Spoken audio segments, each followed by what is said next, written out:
because it's a very Well, hard part of storytelling, you know? Yeah. In my Sunday game... Oh, I heard me.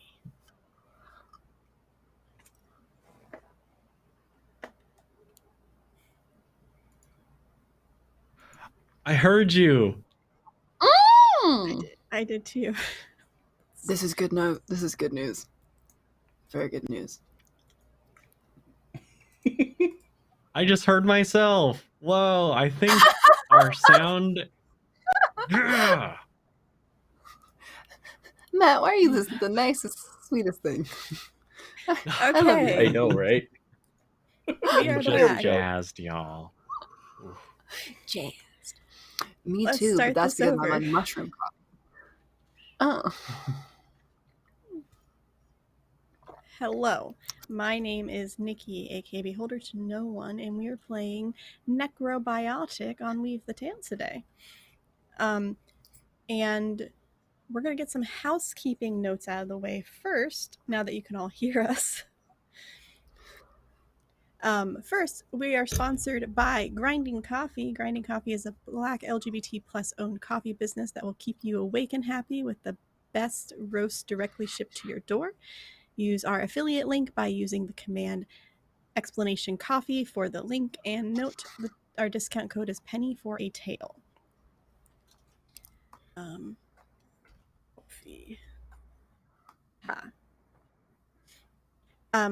Then our next sponsor is Dice Dungeons, a Baltimore-based company that has a passion for making beautiful and high-quality dice and gaming accessories for every table. Check them out by using our command DICE. And if you are looking to add something special to your RPG accessory hoard, that is the place to go.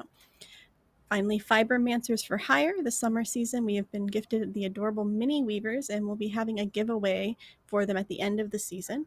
They are little octopus, crocheted octopi. They're adorable. And the Fibermancers would love to make a unique and magical piece for you. Visit them at fibermancersforhire.com. As a reminder, you are able to interact with our story in multiple ways.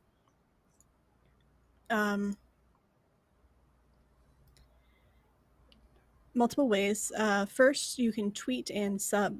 We have tweet and sub goals. If you retweet the message that went out when we went live, then the party will get something at 20 retweets. I believe we're at 15 currently. Nope, we are at 9 currently. I lied. So once we hit 20, then we will possibly get something, and then that will happen again at 40 retweets, etc. And if you reach our 5 sub goal, something will happen as well during the show. Second, we have donations. Donations is the way that you can actually help and hinder the players. And just to go over a couple of things that we have, for $5, you can allow the players to pull a second card from their deck with a move without pushing themselves, and it's a player of your choice, so make sure to note when you give that donation who it's going to. For 15, you get you can offer a suggestion of what's watching the players currently. For 25, everybody can refresh, which basically means they get to discard what they want and redraw their entire hand for free without needing to actually stop for 5 minutes. For 50, oh shit, throw something really big at the party. For 75, they get a care package, and each player gets an item of their choice to add to their inventory.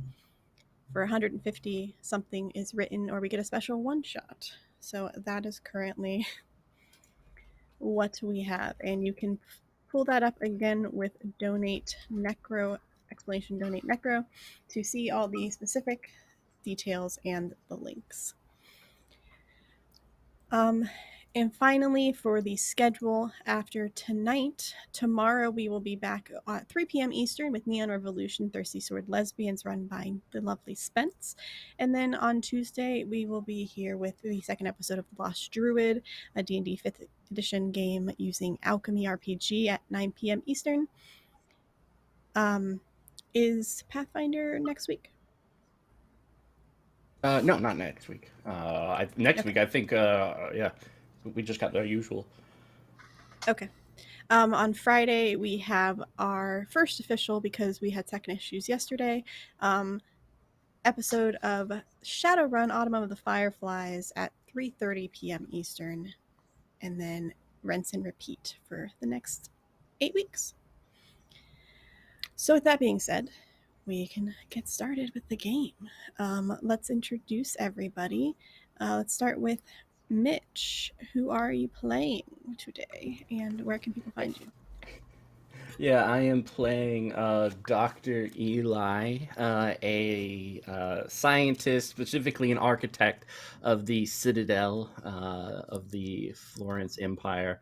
He has a nice corner office outlooking the streets as well as an alleyway. Everything is a little jumbled up in his office. But yeah, that's who I'm playing today. And you can find me at Mitch's Bustillo. So I'm just super excited. I'm making my character right now. So this is going to be great. I feel like you should have done that already, but that's not the point. We had a lot of Nah, it's right here. It's super easy. I'm showcasing how easy it is to make a character. Sydney. Who are you playing? Where can people find you? Hello, my name is Sydney Rubino. You can find me all over the internet at Sydney Rubino. That's Instagram, TikTok, and Twitter. When I'm not here with these cool people on Saturdays, I actually have a home game on my home channel, Nat20 Productions Official, where we play a Pathfinder 2nd Edition campaign in a homebrew world that I built with my best friend and the GM. So if you like Pathfinder and homebrew worlds, that's cool. Join us there at 8 p.m. on Wednesday nights. And yeah, I am stoked to be here. I am playing Fiora. She is a child of the river, which is a very new and exciting class for this game, and I'm really excited to develop her as a person because she sounds cool, and I'm excited. Fantastic. And we have one player that we're missing. So last but not least, we have Matt. Hello, I'm Matt, and well, today I'll be playing Jiang, who is a technophant who, in the quest of protecting his brother, has decided to undergo this technological augmentation, but after which couldn't find his brother, and now he's dealing with that. You can find me as Improv and D&D on Twitter, YouTube, Twitch, and also you'll be able to find me on Monday nights on Level 1 Geek, where I play a stand-up comic, stand-up bard. I love that. That's awesome. That's so cool. Thank you. Yeah. But I'm so jazzed to play. Yes, I'm excited. And you can find me at Beholder1 on Twitter and on Fridays here playing in the Shadowrun campaign and at 9 p.m. playing on 2000 Tales with their currently Teens in Space game on Fridays at 9 p.m. I think I already said that. And then we go back to our Monster of the Week game in a couple of weeks, which will be season 3. I'm very excited for the drama and emotional damage that's coming from both Shadowrun and that game. Because somebody, and this one, somebody likes to cause emotional damage. Not pointing fingers. All right, so let's get this started.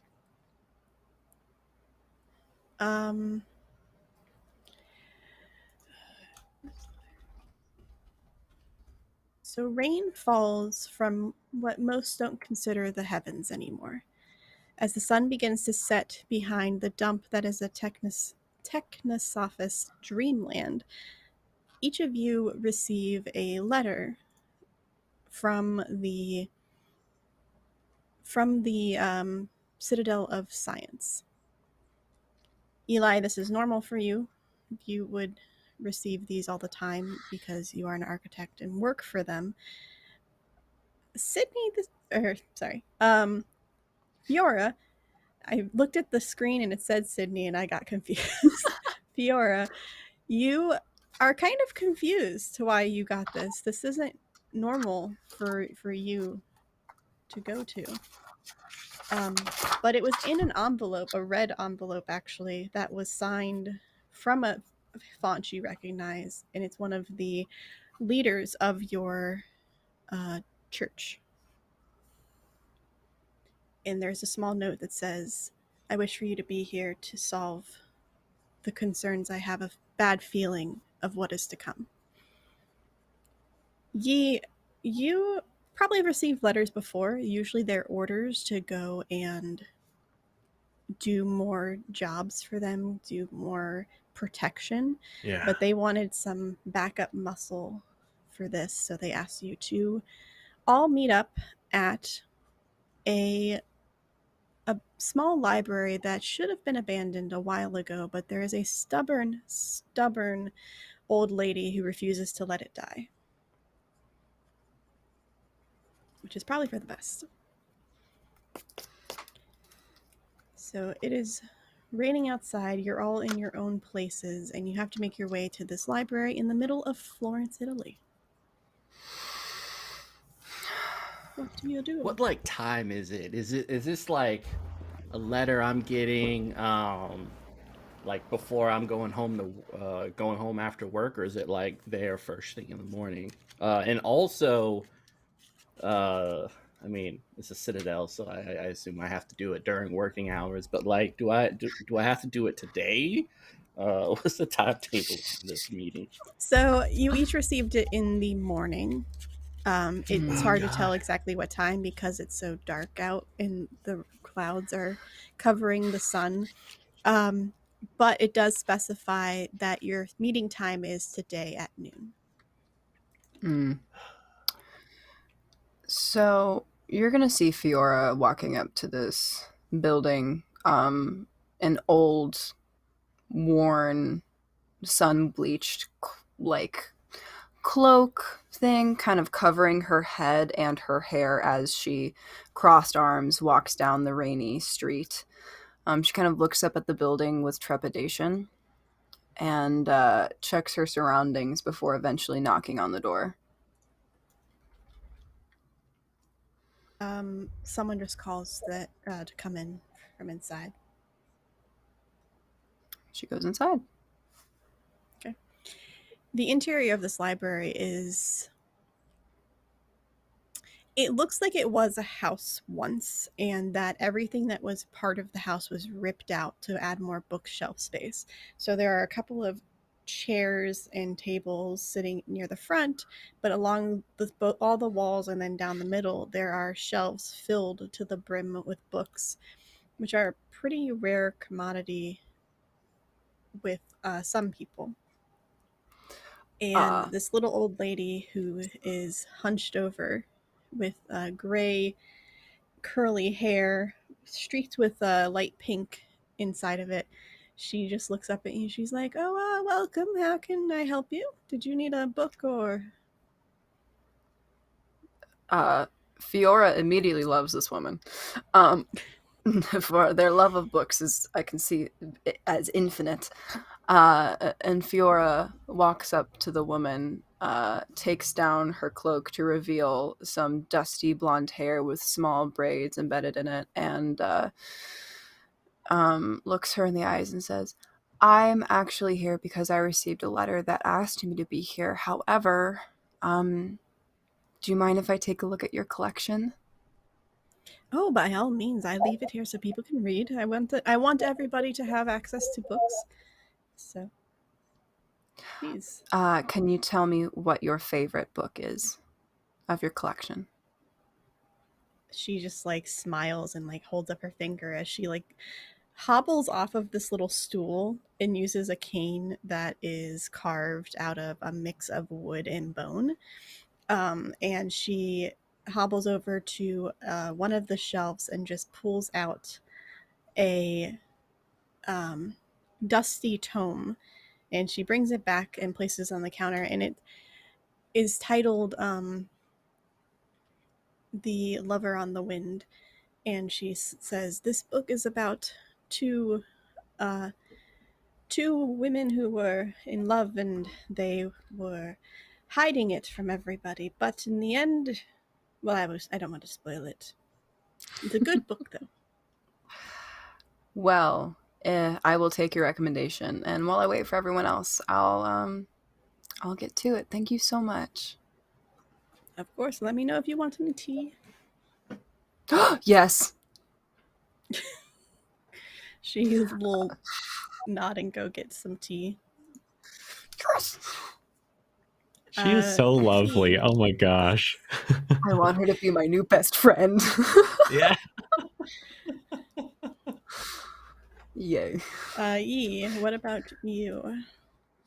I mean, Yi is probably gonna be, I'd say somewhere about like 10 minutes late, because anytime he has a mission, a job, he always uses that as an excuse to be able to venture around that area a bit to see if he can spot his little brother or any sign of his little brother. Um, Okay. but just taking a quick lap around, you would see a man who's fairly young. I'd say about 20 years old, but he has quite a few scars from all the scuffles that he's been in.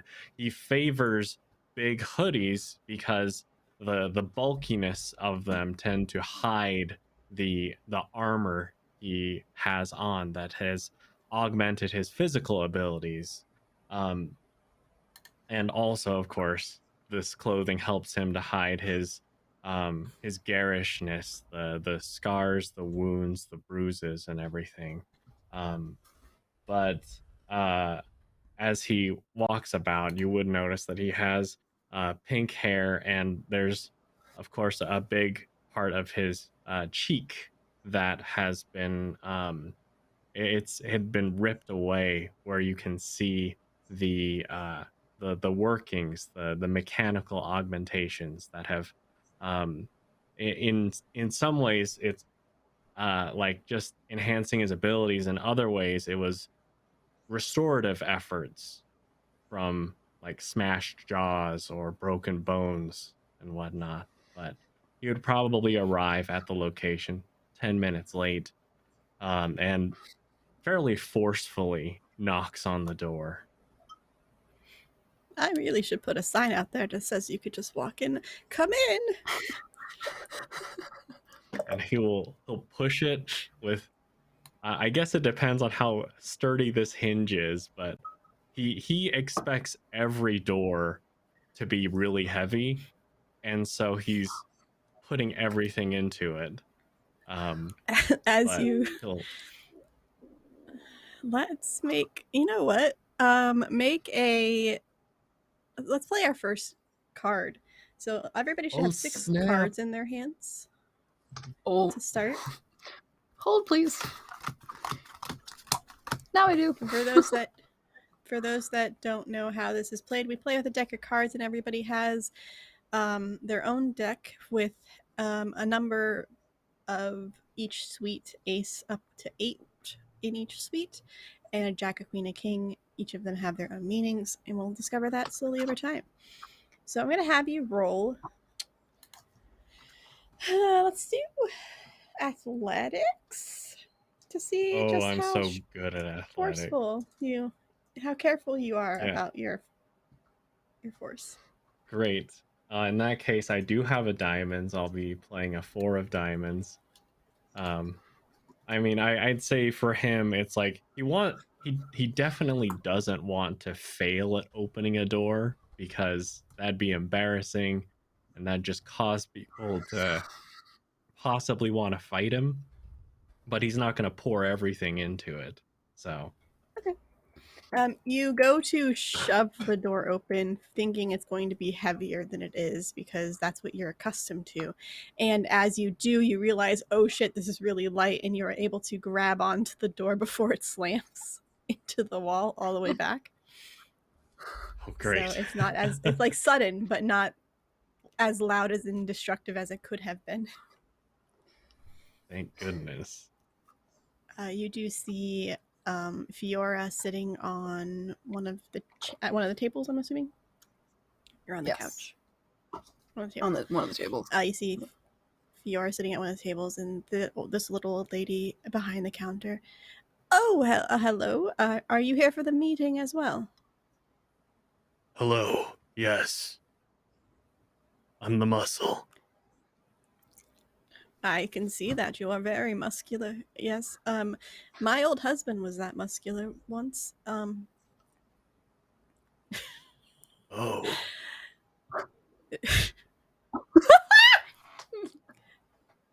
If you, yes. Anyway, if you want to go sit down, Mr. Muscular Man, you can go sit down over there. All right. And you will go to sit down, but really check the corners, make sure that this isn't a trap by any means. Okay. You can make a perception check. Oh, snap. Which is a club card. Club? Okay. Yeah, he doesn't want to fail this one. So I'll be playing a 4 of clubs. Okay. And you do just not taking a see look. any. Yeah, you do not see any traps. You see, the only thing that you do see that could be slightly, you're probably looking at this from a tactical standpoint, and Right. you can see that the bookshelves could be tilted over if need be, but it would take a lot of effort to do so. But you don't see any actual like traps or places that somebody could easily hide and get advantage against you. Okay. He'll probably mumble to himself. That could be a good weapon.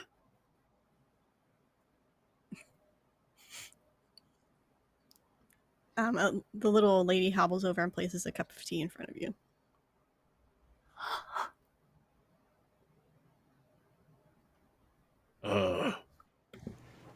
What is this? Oh, it's tea. I put jasmine tea. I have a little bit left over. And then, do you need sugar or I don't have any. I have soy milk. It's not the same No. as it once was, but would you like soy milk? No, why is there all this debris in here? What debris? In the cup. My books? Oh, that's the tea. Oh, all right. Oh, no milk, nothing. Oh.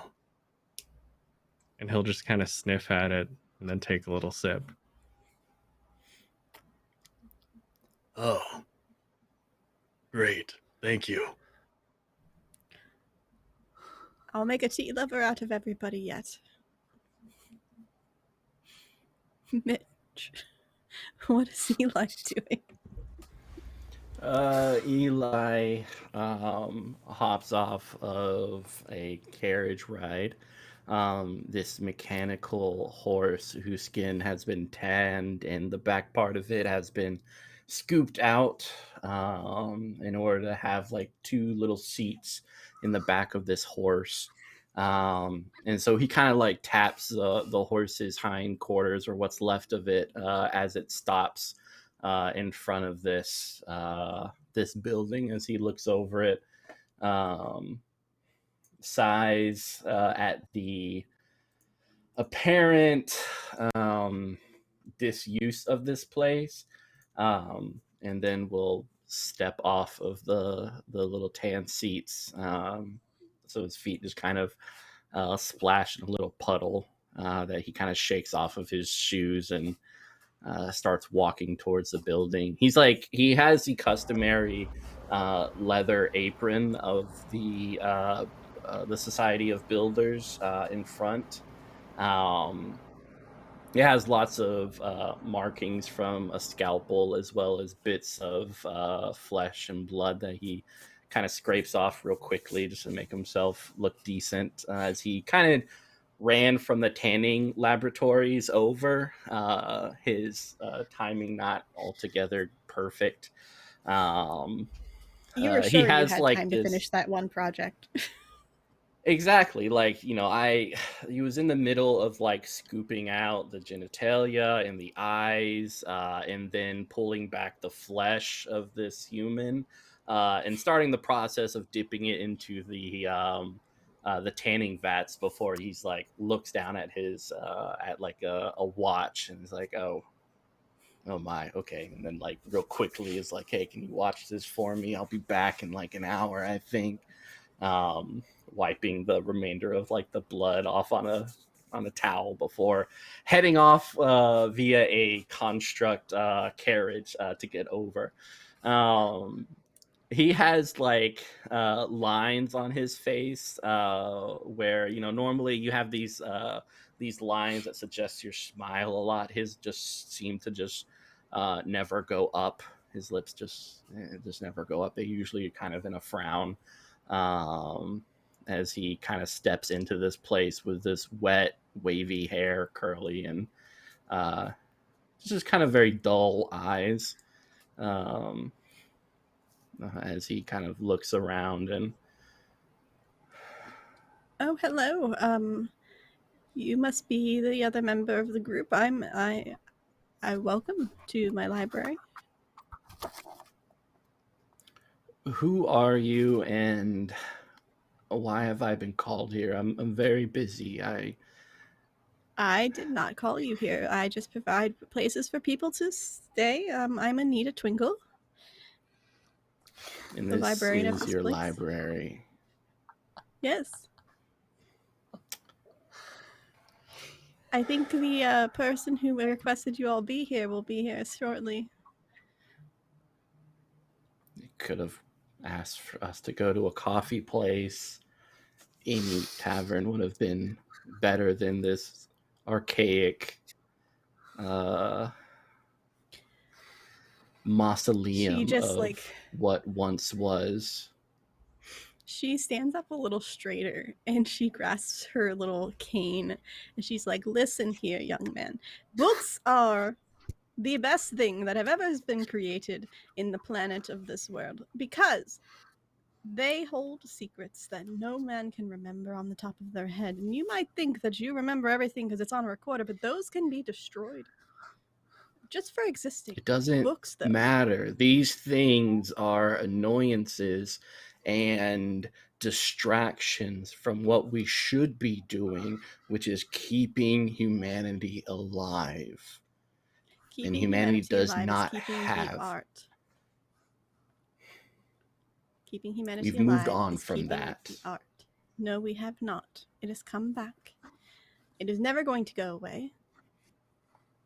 Ah, yes, I'll make because sure of surely that. here in this grand cathedral dedicated to this fiction that was once part of our society, you can just look at the care and the appreciation that we have for the art and the amount of time we have for it, as disheveled and abused as this place is compared to the proper and clean laboratories and workshops that are dedicated to keeping us alive. Not everything All revolves work. around you, Eli. You like look over and just like sit down.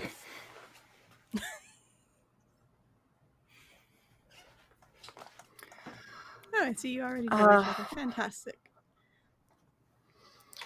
Would you Friend, like some with tea? No, I'm fine. I had tea has caffeine to it. It leads to shaky hands, and I have to perform several surgeries before the end of the day. I will bring you some green tea then. Sorry to No, interrupt. thank Continue. you. I'll take She water brings you if you green have tea it. anyway. And water.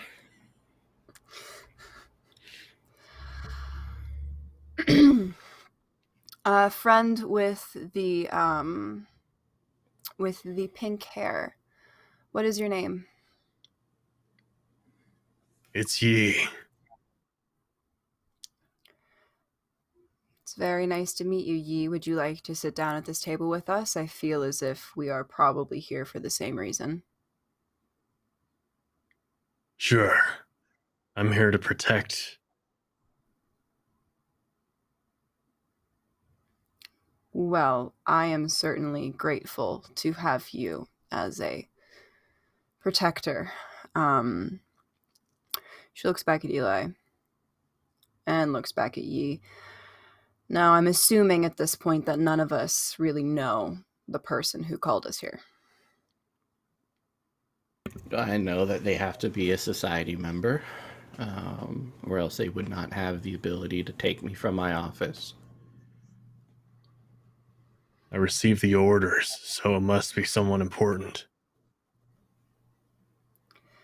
I assume since someone high enough up in my church asking me to be here that it is absolutely of the utmost importance. So, since we have nothing to go on, and we're just waiting for the person who summoned us to arrive, cheers to whatever this journey may be.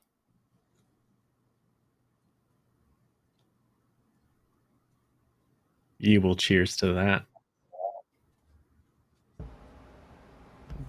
Eli was just going to look down at his notes. It's currently like a slight book on the human anatomy as penned and written about through very current architects. So he's just looking over it. Eventually, after about 10 minutes maybe, the door opens and a man dressed in some a very nice tailored suit, and it's sparkly a little bit, and he seems very well kempt, completely bald with glasses, and he comes up and goes, "Wonderful, you are all here. Well, one of you is missing. That who is the name? Ye Fiora Eli. Isn't there supposed to be a fourth? And Amelia, I guess she'll be joining later. Amelia will be joining as well, but I have you here for a reason, and I'm sure you're all curious as to why. Because I've worked with at least one of you before. Eli would recognize this person as part of the Builder Society, usually the event planner of all the fancy Yeah, he'll events. stand up and bow. Sir, I'm at your disposal.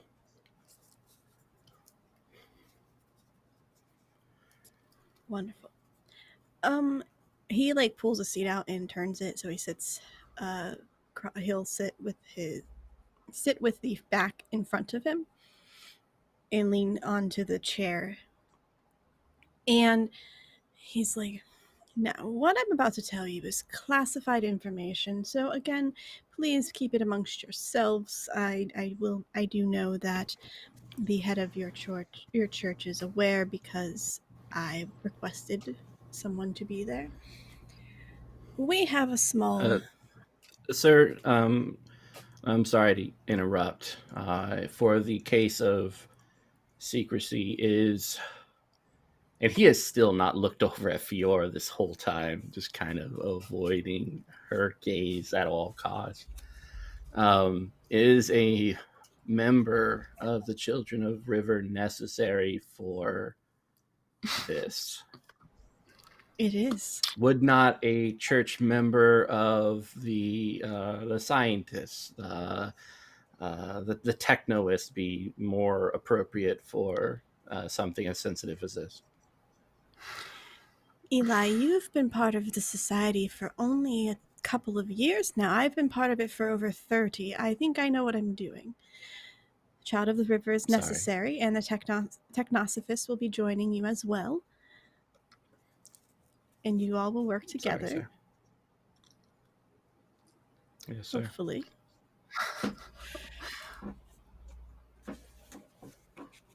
You said work together? Yes. That is the idea. So we have a predicament.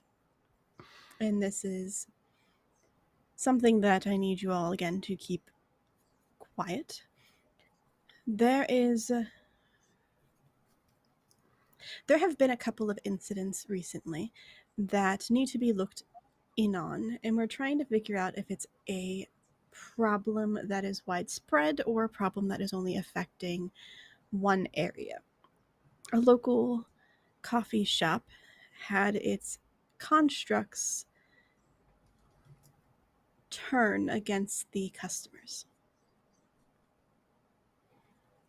We think it might be a rogue architect, perhaps, but that's why we want to look at it from all standpoints, and we asked you to join to protect those. But we are not sure what happened, and we want to know very quickly what happened. I'm hoping between the four of you, you'll be able to just figure it out and stop it, and hopefully it is only a one-man team or person team, and they can be taken to justice for their deeds. What happened to the constructs after they attacked the people of the coffee shop? Were they successfully detained? The two constructs in the building were put down. Excuse me. They had killed 3 innocent people and attacked 3 others. So they were, when we went in, they attacked, and there was no choice but to take them unconscious. I do not know if, I'm sure they did not suffer, though. It was a quick shot from an architect, just ending it so that they could be no longer a threat. The construct can't suffer.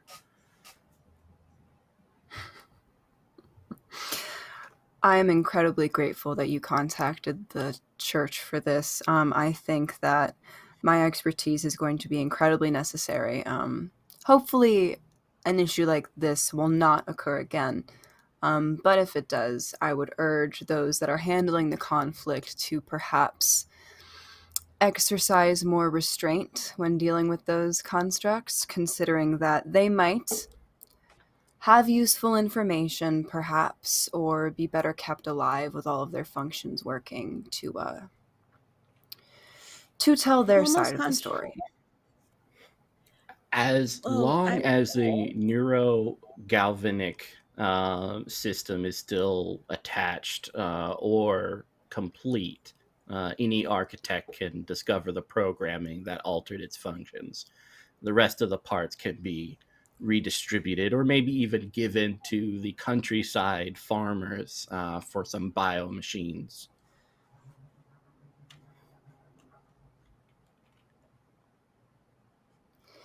Still, there's no sense in eliminating something without trying your best to do every other option first. Fiora looks at Yi. Wouldn't you say? Yes. Life is valuable. And as I'd say Yi is probably taken a little off guard at this point. And he's just looking at each of the people around him. He's formed a little bit of a hierarchy of power, as he's wont to do whenever he enters any situation. He thinks of who is maybe the top dog, because that's probably who he'll have to deal with. And right now, we've got Eli at the bottom. We've got the key advocate right above Eli.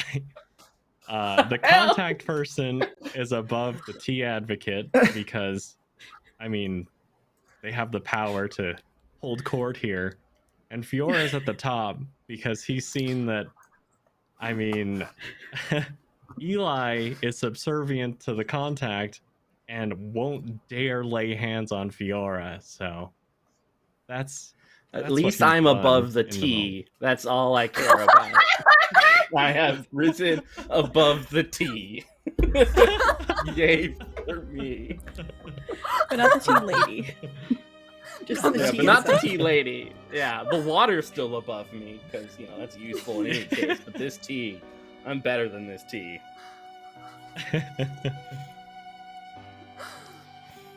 That's amazing. I will make note of that. What you do with anything that you run into is up to you all as a group. I implore my teams to do whatever is necessary to keep themselves safe. We can barely afford to lose anybody that is alive. Do any of these constructs have, are they base constructs or have any upgrades been given to them? Exoskeletons, et cetera, et cetera. Any nanny constructs do, because that would be terrifying.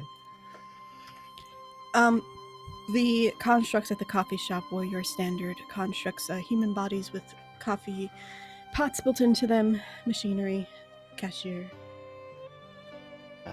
Those are good One ones. was the waiter, and the other was the cashier.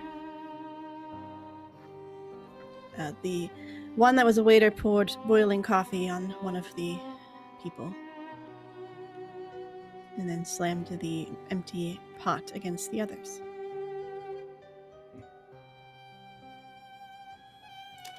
All right. I guess, are we free to investigate starting now? And if so, where are the constructs so that I may examine them?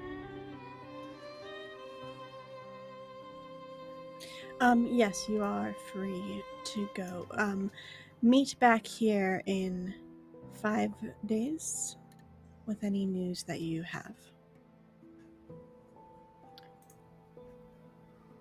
Confirmed. And he'll kind of turn and start heading out the door.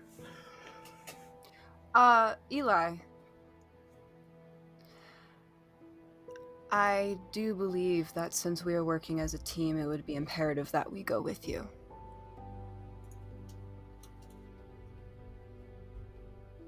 I'm walking. You can come along, of course. We have to. And he opens the door. He never turns back, but he opens the door into the rain and kind of snaps for a horse construct with a carriage to come by and pick everyone up. Okay. So as you all walk out, I'm assuming with Eli, Yes. the audience will see the man walk up to the little old lady and slide over a chip filled with money. Thank you for letting us be here and using your place for safety. Also, I am wanting to check out those books I've mentioned. And she slides him a bag full of books, and he just nods and says, I appreciate it. And then he leaves after you all have been long gone. Are you walking in the rain, or are you getting a cab? Carriage. Woo woo. I'm just snapping my fingers at whichever horse-drawn or ox-drawn carriage comes around with a decent shelter above, umbrella. Okay. You do find a carriage that is able to stop and it is mostly wood and machine parts for the actual machine. The person who is driving it is a construct. their eyes glowing red underneath a brimmed hat, and they're wearing normal farmer clothes that you would have anticipated from someone years ago. They have hands that are made out of machines as well, all individually locked around the reins of the horse. And the horse is also, while it still resembles that of a horse, the head is a skull, and part of the leg bones, or the legs, are mixed with wires and muscle and bone from the skeleton of this creature. So it is also a construct. But it does stop, and it glances over to Eli without saying anything, and just holds out its hand, where on the back of its hand is a place that you can use whatever to... I forget how money works in this game, but we're going to pretend it's like a chip, and you can put your chip in to pay. Huh.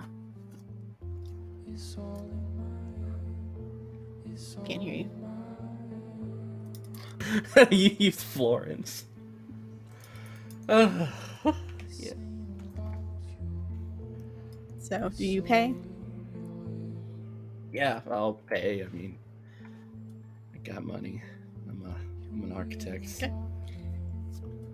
The door automatically opens after you pay. The sound of a click and a welcome notification. Take us Yeah. to the Citadel.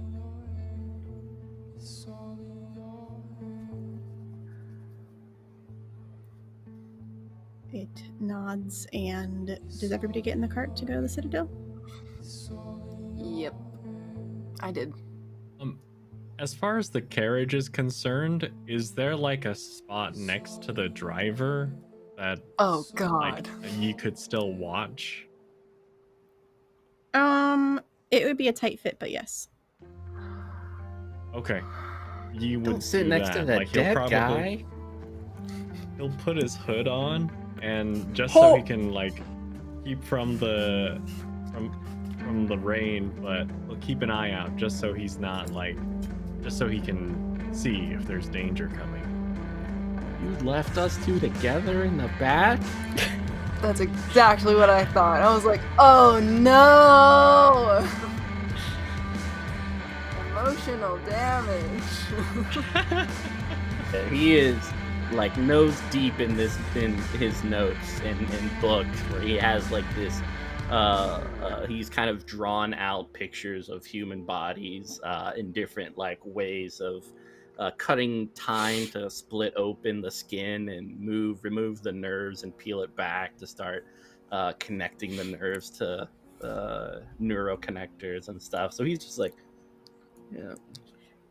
I'm kind of tempted to make you do some sort of check to see if you can maintain your cool while you're in this cab. Yeah, no, that's fair. I know the mental skill, like firmness, maybe. Remain firm in your purposes and ideas. Sure. Or maybe Firmness appearance. I'm just too sexy for Fiora to even gaze, and maybe she jumps off of the carriage because she just can't even. That's Run away. Yeah. Perfect. So I don't have anything. I am going to draw in the dark. So I'll discard a. We'll discard a diamonds for me to play a card. So I do get one success, a suit success. Okay. On my little card. You manage to maintain your cool as you are working on this, feeling Fiora kind of staring at you. Oh, dead ass. You Just feel the literally burning. just Yeah, like daggers, just right there, just says nothing the entire goddamn ride, just staring, not breaking, keep in mind, the entire time, staring at you.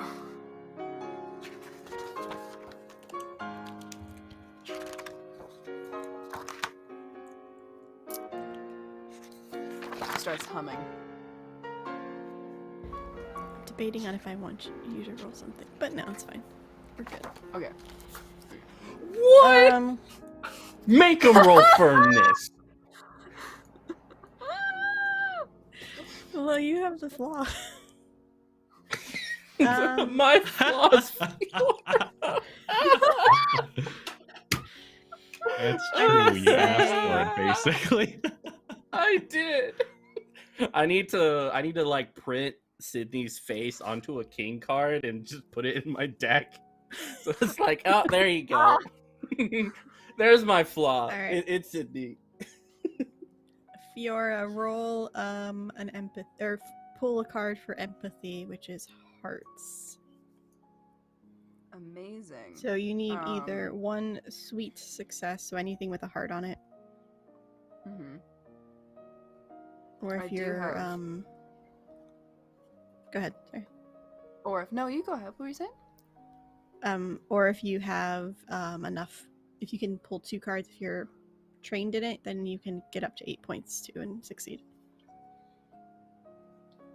I am in fact trained in it, but I do have a heart in my hand, so Okay. Yay! Then that's a success. Look how cute, so pretty. It's a little fairy person. Yay! Yeah, no, she's not wavering. One heckin' minute there. Narp. No. Okay. As you sit in silence with deathly daggers being stared into each other, Yi, you're outside, and everybody can refresh during this, by the way. But before you refresh, Yi, you can make a perception check to keep an eye out on everything. Okay. In that case, I will definitely go straight for the club success because, Okay. I mean, I'm supposed to keep watch, make sure everyone's safe. So, yeah. You see, with that, you see a couple people walking down the streets with umbrellas. You see constructs cleaning up. You see, as you're driving further, there is on a giant pole, you see the head of a corpse with its mouth open and a speaker inside of it, as it is. Did you just draw that? With the speaker inside of it, as you hear them saying, please do not go to the coffee shop on the insert street name here, that is off limits until further notice. And it just repeats.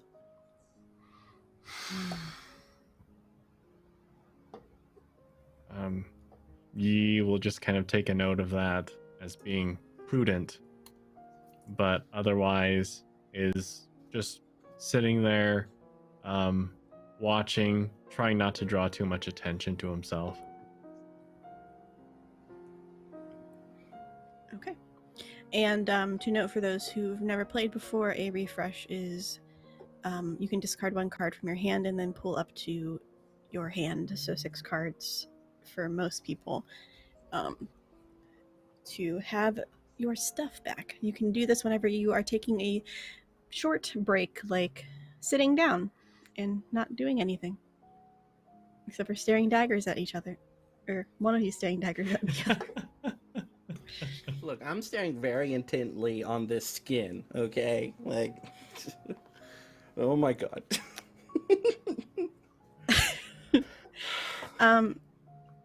Eli, you feel the eyes looking at you.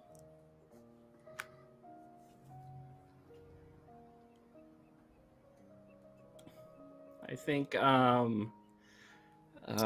so for my king, instead of taking trauma, I think he's just going to break a little bit, So you see, like, it is hard to tell with the rain and everything, but like there's a little bit of like a droplet of water that falls onto this person he's sketching, which kind of smears the hand a little bit, and he just kind of like he makes sure not to look over at her, but he like looks up to like the ceiling, which is covering up everything, and just kind of like, you know, so he's just kind of in an emotional mess as he just continues to stare down at this these notes, his hand somewhat trembling a little bit.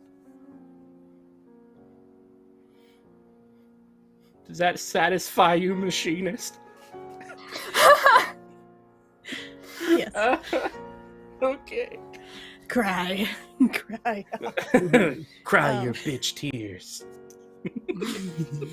For those that don't know, every character can have a flaw card. You don't have to take it, but if you take both the queen and the jack, you have to take a flaw. And when the flaw comes to play, you have to use it during that scene, which is what just happened with Eli. So you keep on driving, and it takes him maybe about 20 minutes to get there, but you do get there, and the I keep wanting to say carriage. The carriage stops, and the door opens with a "You've reached your destination" voice chiming above you. It's nice programming.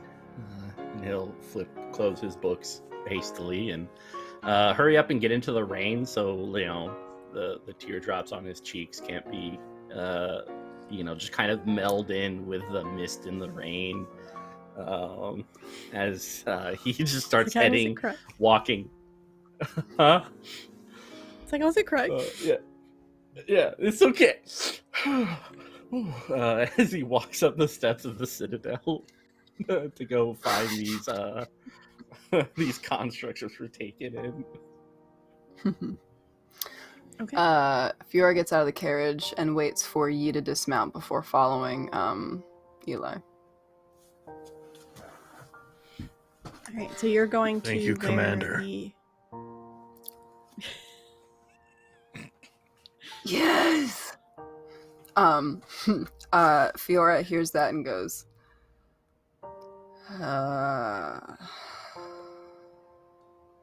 "Let's go, soldier."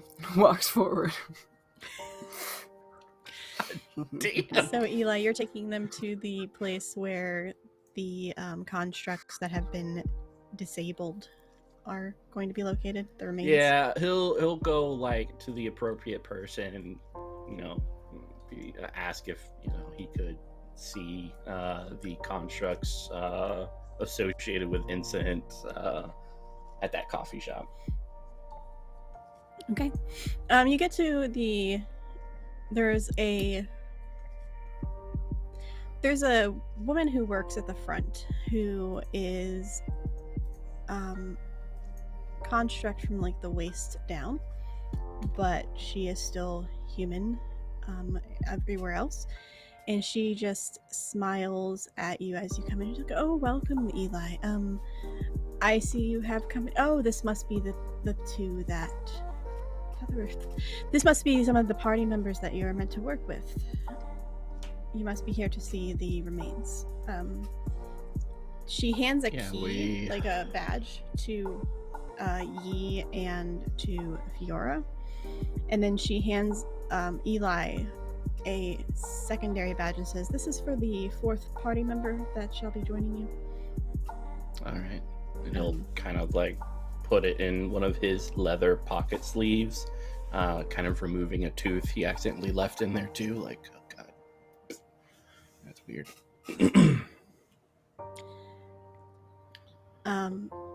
If you go down the hallway and then turn left, the 3rd room on the right will be the door that you're looking for. Room 13. Got it. All right. Thank you. Just shuffle over. And as you are walking down that path, I think it is time to take a break. And then we can come back soon and see what lies behind door number 1, aka 13. Is it dead people? Is it dead? I see dead Maybe. people. Yeah, like, is it dead people? All right.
And we're back.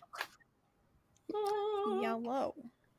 Welcome back. Yellow. So, we arrived at the Citadel, and you go down through the hallway to door 13, and it is unlocked but closed, but easy enough to open. Yeah, I'm just gonna open it up.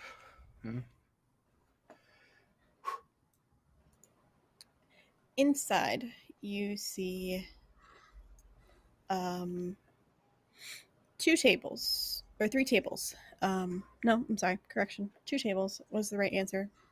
And on each table is a construct. One has a bullet wound, easily seen invisible on its forehead, and then the other one seems to have had circuitry ripped out of it in the process of destroying it. The one that is a coffee, the one is, it doesn't look like a man anymore. The skin is tanned and tight, and the machinery that shows is worn and a little rusted. And there's a gigantic coffee machine sticking in its stomach. And you see exactly where a pot of coffee would sit and where the coffee would pour from.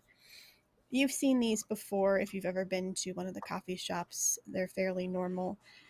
And then the other one has a seems to have coin slots in its arms, and then where it slides and can take out change, or has a chip indent on its body as well, where you could just pay through chip. So they are both just sitting here chilling, not alive.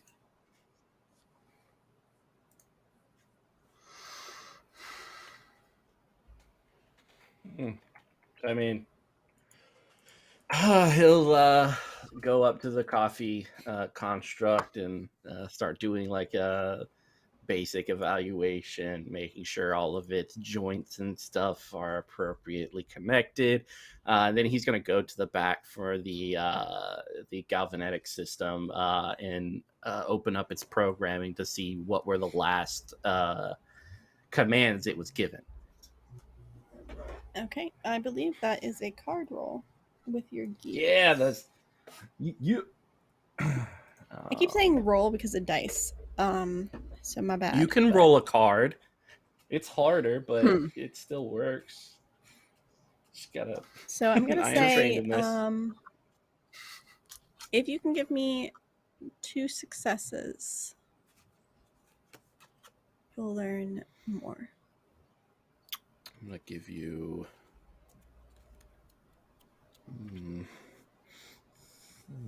Oh yeah, I'm gonna play 1 8 of spades.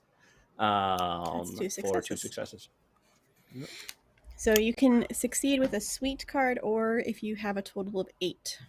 So that would be 2. Okay. As you are looking over the machinery, you are glancing through the programming language of the architect, and it seems fairly normal. And then you notice that there are some commands that seem to, you can't tell what they're connecting to, but they're connected to a part of the brain that you've never seen actually messed with before. That is not a normal code that you would have ever used in any form of construct. So it's connected to a part of the brain that it should not be? Is it like, I guess I'm trying to figure out, is this like outside of the normal regulated ways that we program these things? It is. This is not normal code of architects. That something did, in fact, change the code and programming on this, both on this creature, at least. You're assuming it would happen on the other creature as well. And it's directly connecting to a part of the brain that is not mentioned anywhere in any of the programming training that you would have received. After he's like, checking over and stuff, he'll pull out a scalpel from his leather apron. And as he's kind of like pulling back he's cutting into the skin on the skull to start splitting open the head, to start looking into the brain. He's talking about what he's seeing here. Just saying. So it looks like the connections to the brain has been it's not within regulations. So I'm going to see exactly what points of the brain this is being connected to.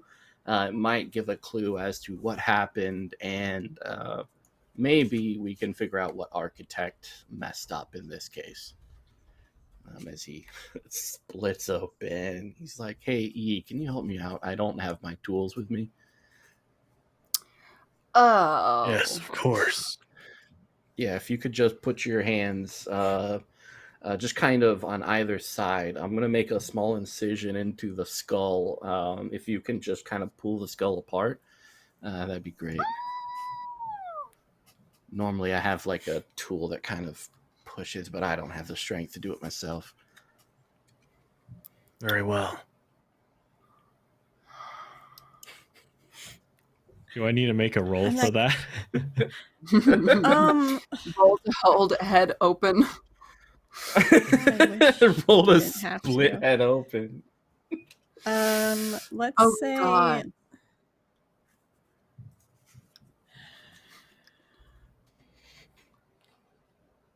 Don't try It's this a at good home, thing there there's we kids. go.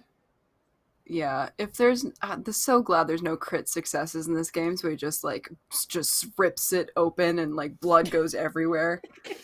Yeah. I mean, he could get additional successes past what is required, and then use that to make it extra showy. Just be like Mortal Kombat, it like blood everywhere. man. Everyone's in the splash zone. I'm gonna say normal dexterity, because that's hand-eye coordination, and that's gonna stop you from going too far. You need sounds good. I also think one he needs to success. do this with his shirt off, but that's just me. Okay, Yeah. so Not to objectify Yi in any way, but I don't have any clubs, but dexterity is one of my chosen skills. So I will spend a 6 and a 3 to get to 8 for one success. Okay. Nice. That works. You are able to very carefully and thankfully, without much gore or violence, do what you need to do to the skull to allow Eli to have access to what he needs to see. yeah, excellent. Yeah, so I'm gonna look at the connecting neuro thingies. Okay. For this one, I'm I'm going very to say scientific. roll. Do reasoning, which is a Steam God. card. Yeah, please be AKA try and train. a Thank God. Clubs.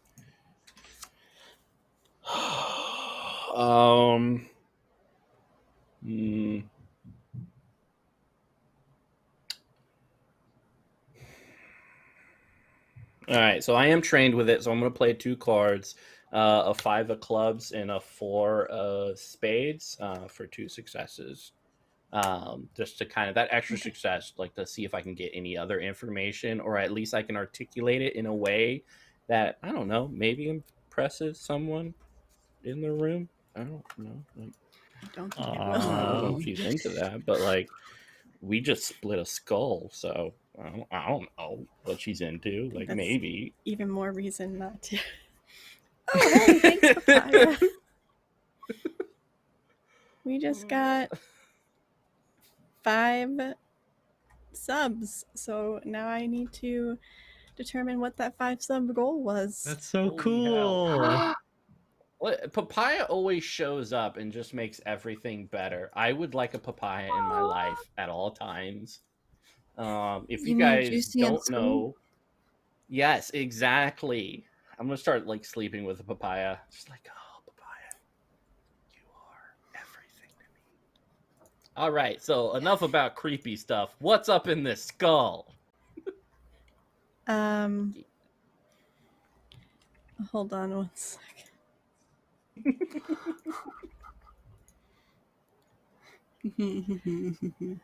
All right. So as you are looking inside the skull, I think for your for the 5 subs, you will get more information than you actually would have normally gotten, as if you got 3 successes. Yes! That's Um, awesome. So Yeah, skull stuff. you are studying the brain, and you are looking at all the actual parts of it that you usually connect to. Usually you only connect to the parts that require it to make motions or do reactions or do automatic things. You usually avoid the limbic system unless it's actually to do automatic functionality, because the limbic system is actually connected to the experiences and expression of emotion.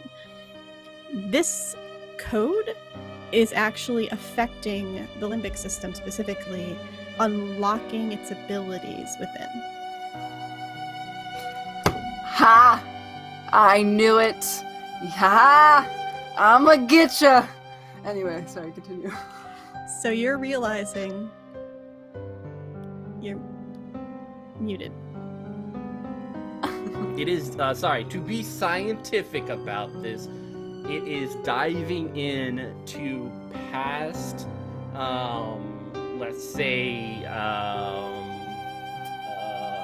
God, what are the, like, reflexes of the human body, and thus performing these actions, but there's no soul, obviously, like, there's nothing there, right? From what you are gathering, what this does is unlocks the ability to potentially feel emotions. If you are understanding it correctly. I mean, I'm understanding it correctly. I went to college. I dissected a frog. It doesn't mean anything. I went to college. That's the quote of the session. I know, right? I went to college. I don't know shit. Thanks for he's gonna look down at administration. this brain and just like, okay, I need a coffee. Does he relay any of this information to the rest of the group? Yeah, he's going. Okay, so it appears that the connectors are going into the parts of brains that might bring up reflexes of past memories integrated and imprinted onto the brain, and possibly also the I guess the artificial creation of emotions associated with these connectors being fired up. So, like, if you would, if electrical signals are being sent to your brain to start producing serotonin, it creates a feeling of, happiness and stuff like that. But obviously, because it is dead, it is not a real emotion. It's just the pumping of certain chemicals into the brain, simulating emotions. It's not just what antidepressants do.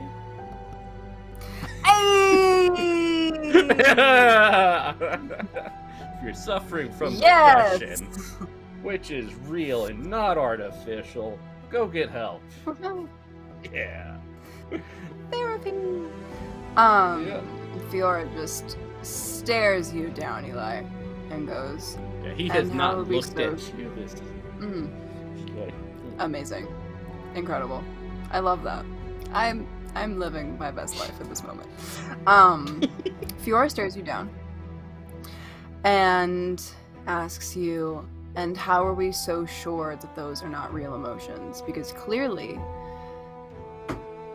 these constructs experienced some emotion, enough emotion to cause them to lash out. Inaccurate. Constructs are dead. There is no emotion, there is no memory, there's no feeling. I have spent my time ripping apart skin and flaying human bodies, removing everything that makes them unique day by day, several times a day. There is nothing left. So whatever is happening here must be artificial. To your understanding, which is very limited. To the understanding of the scientists of the Citadel.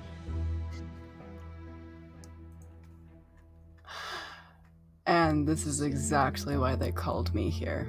Fiora's gonna walk up to the corpse of the construct, and I'm gonna ask you this, Nikki/Mitch, to see if this is possible.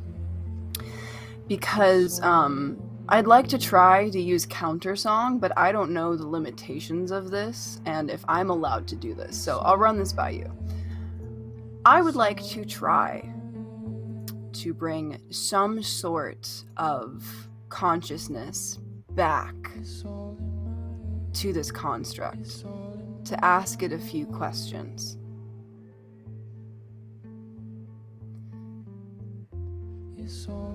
If that's not possible, that's also fine. 1 second. I have to look up countersong. Go ahead. Eli, what's that face? Is that a face of I can't do that, or is that a face of that's cool? I mean, it's cool as hell. And also, I'm not the machinist. Nikki's the machinist, the god machine. All right, I just live here. I'm just here for the trying to get better than the water of this hierarchy. I'm trying to get my way, move my way up. That's fair. That's fair. All right. Beautiful. So I am reading over the Song of the Sleeping World, and I'm a little confused. So, the Song of the Sleeping World. For people who don't know, Children of the River is a new archetype that follows the religious group Children of the River, who believe that that the construct is an abomination and that humanity should refocus harmony with the world, also known as the sleeping world. There is a very, very small subsect of individuals within that religious group that can also hear and manipulate this song that they can only do. So they sound crazy from everyone else's perspective, and the Citadel has only allowed them to stay and to have a cathedral in Florence because it's just easier that way than Cologne. Counter song.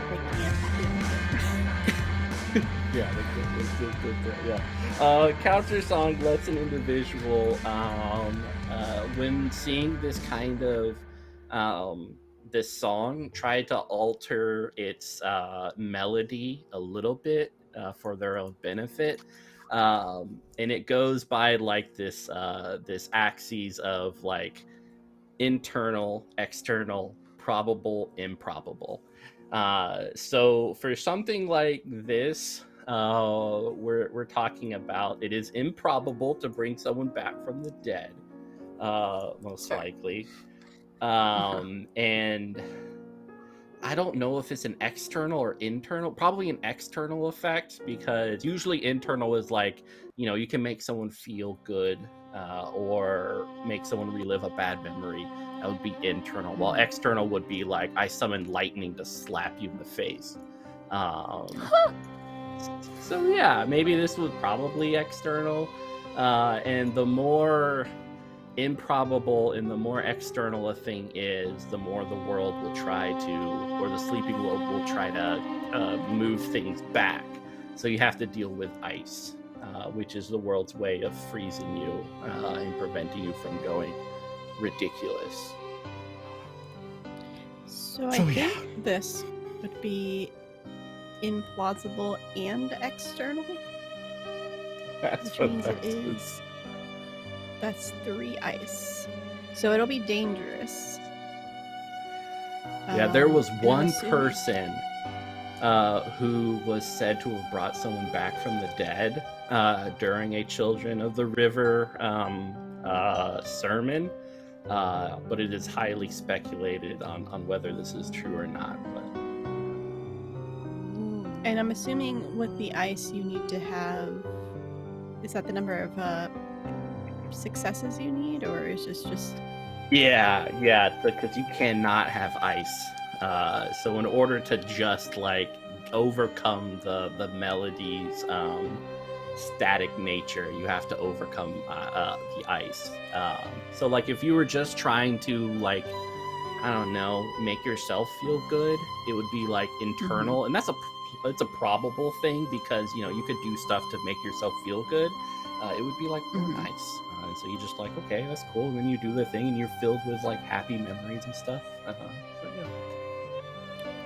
So basically, in order for me to succeed on this, it is a difficulty of 3. And therefore I would need 3, because it's a gear, I would need 3 spades in order to make this a success? You would need 2 spades that total up to 8 or higher to get 3 successes. Or have an upgrade or something like that. Like there's a couple of ways to get higher successes, but yeah, this is a huge ask of this thing. It's as difficult as trying to... What is that? What is that? What the hell is that? Are you raising the dead? Are you raising the dead? Oh my god. I was about to say this is just as hard as trying to reestablish and fix and heal our relationship, but you know, I guess all things are possible. Whatever. God damn it. For 3 ice, there is a chance for that as well. Nice. It's improbable. Okay. It's external. Holy hell. Okay. So. Oh god. Okay. You... Listen, go big or go home, man.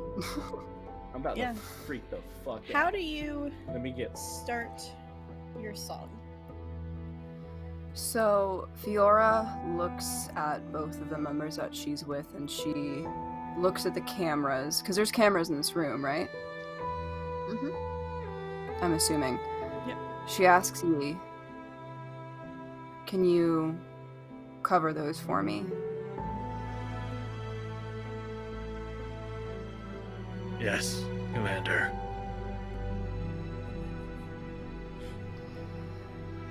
After Yi successfully covers them, she looks at the 2 again and says, "This does not leave this room."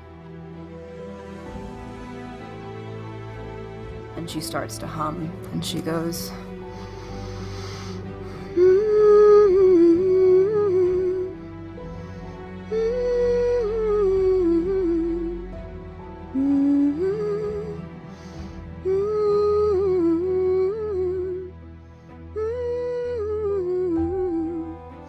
and as she repeats that over and over and over again, you see the construct slowly start to not necessarily reassemble itself, because I don't know if it goes that far, but you see it start to twitch and the neurons start to fire again. When it starts to fire again, Fiora is going to call Yi over and place Yi's hands on the construct as to hopefully keep it from launching forward and attacking anybody.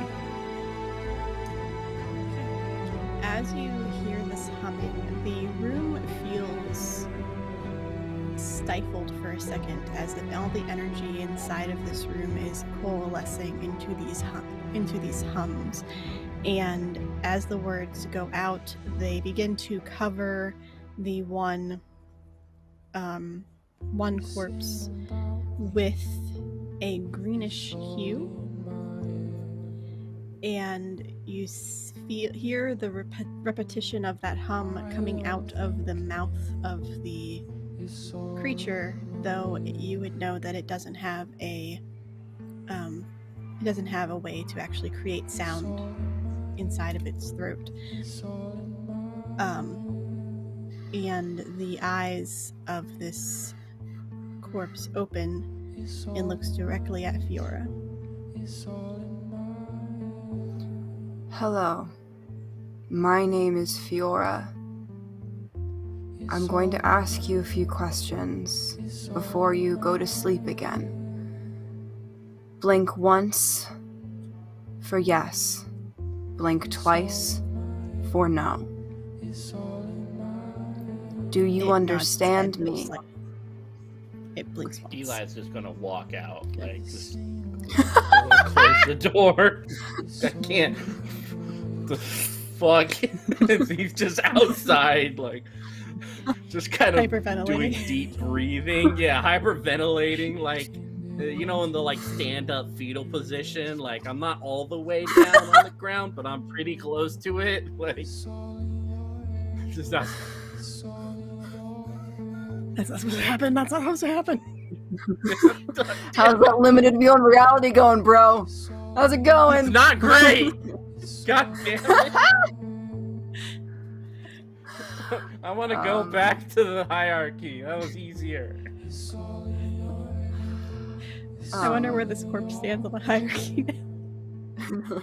Yeah. Yeah, hey, what is it? How are you doing?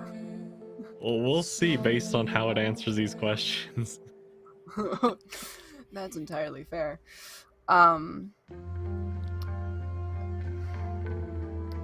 Did someone mess with your programming? It blinks once.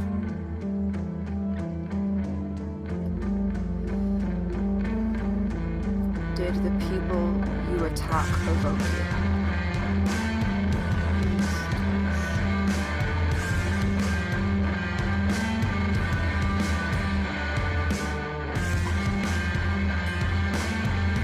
Do you feel remorse for attacking those people? It blinks twice.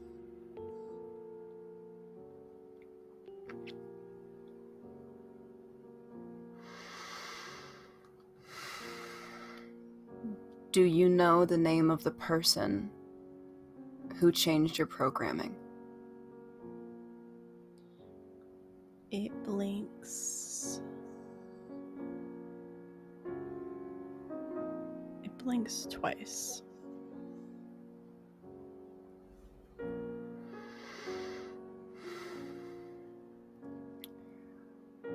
Was the change in your programming the day you attacked those people? It blinks once.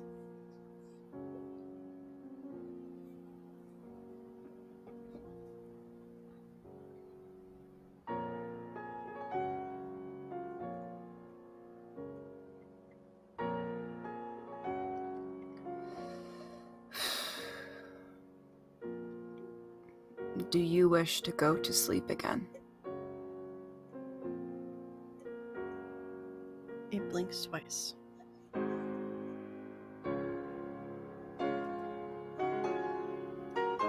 I'm sorry. Out of its mouth for a second, very strained, and it sounds like it's coming from a mixture of your humming that you did, trying to make words, but it's very hard to understand.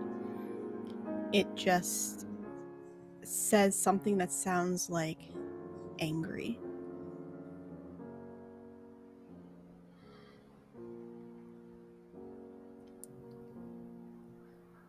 Is the only emotion you feel anger?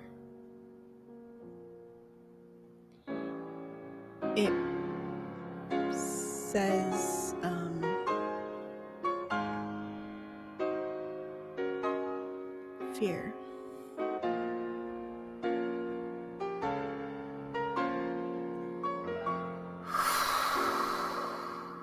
Fiora looks at Yi, almost at this moment a little bit lost.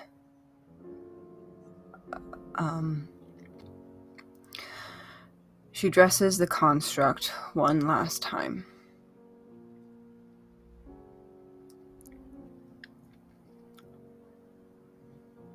What is your prime directive?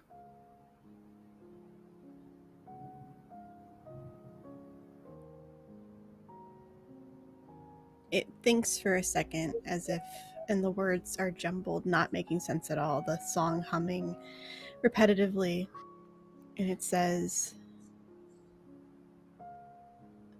how do I word this?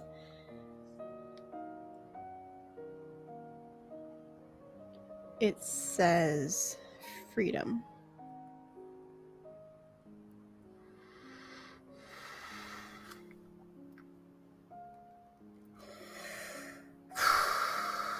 Fiora takes the hand of the construct and starts humming with it. And as she hums, she whispers, "I'm so sorry." And you see the animation from the construct slowly leave its body as the song fades from it and everything returns as it once was. It is unalive again. How many more hours are left in the workday?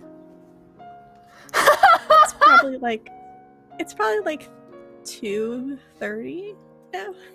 We got at least 2.5 more hours. Yeah. I mean, your Eli, work days are longer. Eli, God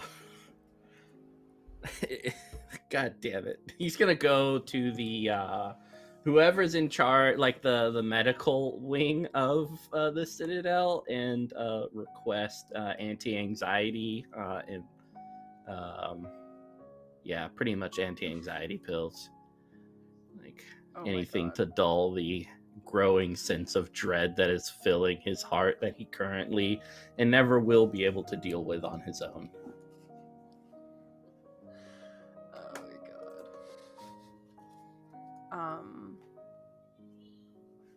Fiora looks at Yi and addresses him directly. Oh, what? I was muted when I was talking. Oh, I didn't even see. I'm so sorry. Go ahead. You're fine. Use a card for empathy or manipulation. Eli. What? God, I don't have any of those. What is empathy? And when okay, I'm gonna play in the dark, so I'm gonna discard one card and draw from the top again. It doesn't help me, so I fail. Are you happy now? A little bit, yeah.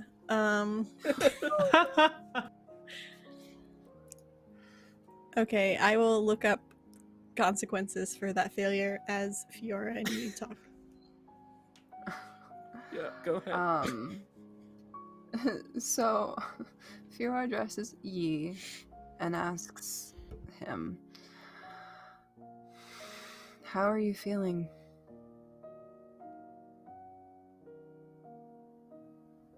There's some mission to be done. You seem disturbed. Is there anything I can do for you?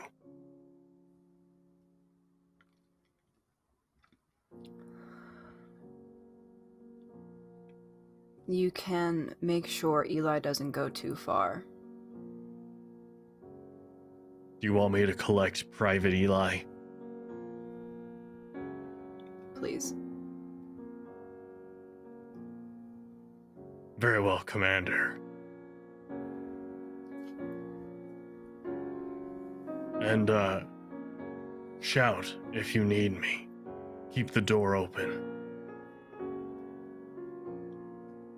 I will. And he's gonna go try to um, find Eli. Okay. Eli, for your consequence, I'm going to say that you have fatigue. So randomly remove one card from your hand as you're beginning to have a panic attack. I have no more cards in my hand now. Let's hope the rest of the day is easy, right? Wow, is that a mood or what? I know. I have no more spoons. It is only 2 p.m. What the fuck? God Well, the good damn. news is you didn't just take a injury. Trauma. Yeah, this is true. If the exhaustion was one more, it would have been bad. But yeah, panic Which attack is at 2 p.m. is hilarious. cool. Listen, that's exactly what this is trauma. So, like, that's just wild. like okay, the last couple years have been decent. I've pushed everything down, and they put in Sydney 1 fucking hour into my life. Panic attack. God damn. You're welcome. You He's are gonna put a able letter, to find. like,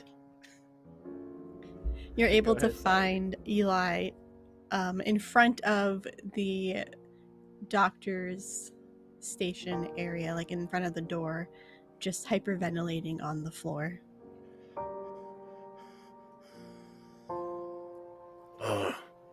Eli, what's going on? Yep. I just need to get through this door and get some meds, and then I'll be okay. I might take. I can open the door for you. And I'll go shove it be good. open. Okay, cool. Thanks. The door opens with a slam. Yeah, Great. just like crawl in. The doctor on the other side is startled, like, "What the fuck?" I'm having a panic attack. Can you please give me some medicine? It's been a tough day.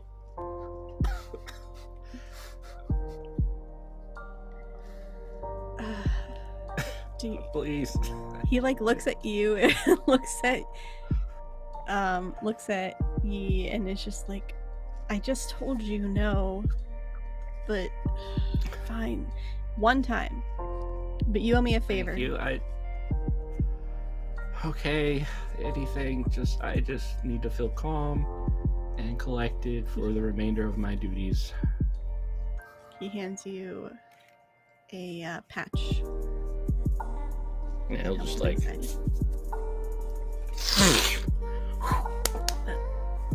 whatever needs to happen. I said a patch. You don't snort a patch. Not with that attitude. I mean, you have on a shirt now. You don't snort a patch.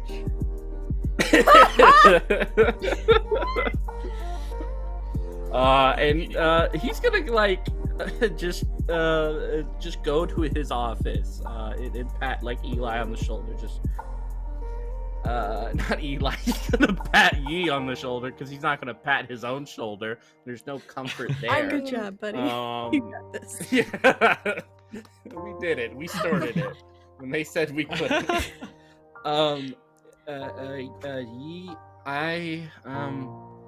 I'm sorry. I'm not for this. So I'm gonna go back to my office and I'm gonna write a letter saying that I am unfit for this particular task. If you can please inform the children of the river, and that would be great. I'll write up Eli, my findings. we need you. You were able to find out the necessary information to allow for Fiora, for Commander, to gather what we needed. There are dozens of other architects who could do a much better job than me. The Child of the River and I have a past that I don't want to deal with. And then this investigation seems to be going places that I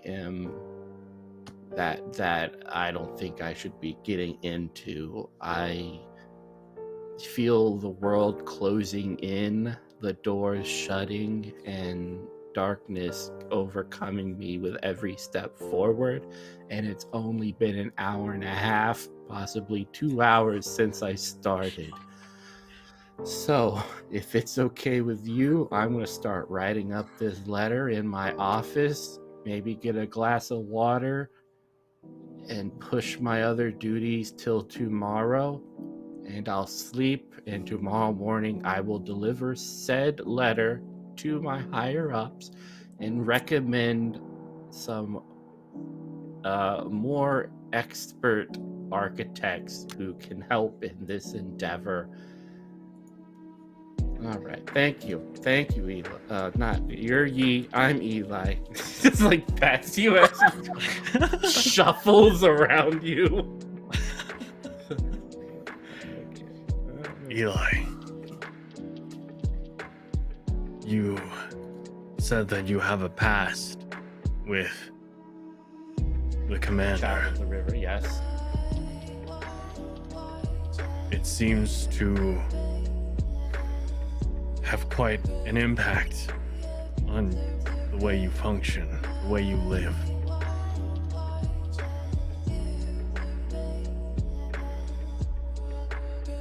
Yeah, that's accurate. You said that You ever had you're a in good dream? darkness. Oh, please go ahead. You ever had a good dream? Like a dream you never wanted to wake up from? Yes.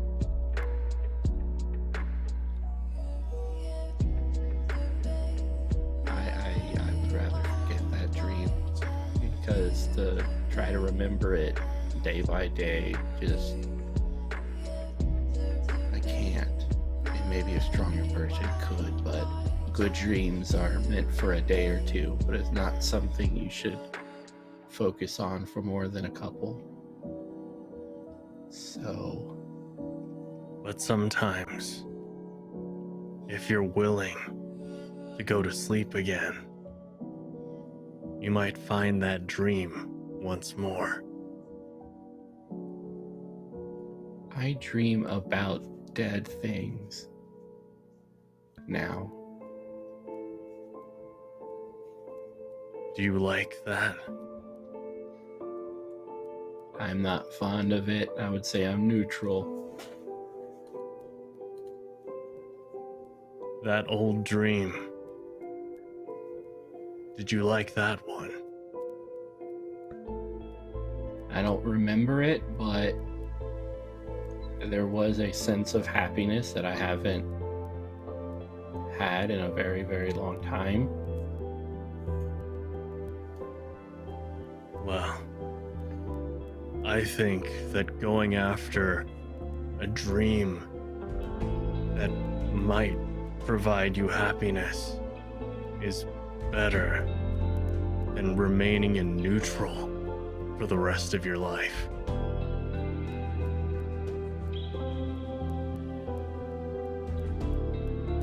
I think there are things that society and humanity request of certain people, and it is a certain group of individuals to push the things that we want for the things that people need.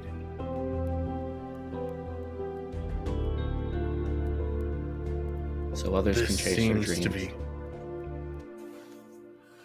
This seems to be something that you both need and want, with how it's affecting you.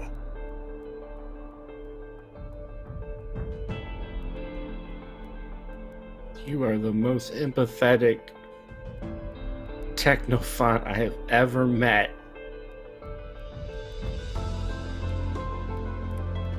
Anything under orders. Okay, was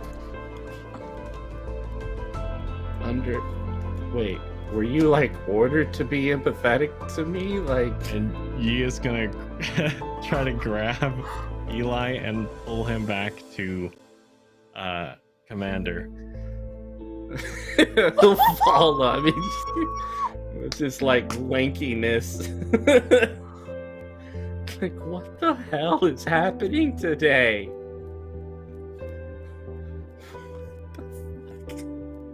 Matt, you're a genius. Anyway, continue. Anyway. Well, unless we run into anyone, or if Eli tries to make a break for it, Yi's just gonna bring him back to Fiora. Yeah, to the child of the river. Not say the name. Otherwise, she becomes more than just a face.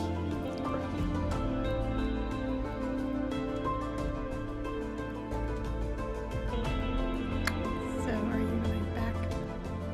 Are you trying to sneak Yeah, I away? guess I have to. This very well-built technophant with this impeccable ab structure is carrying me with these wonderful biceps and strong but soft fingers. Are any of your coworkers around looking at you like, what's going on with Eli? They're like, Yeah, a couple. there goes Eli. He's the lowest on the hierarchy after the coffee machine. There he goes again. Getting manhandled by everyone.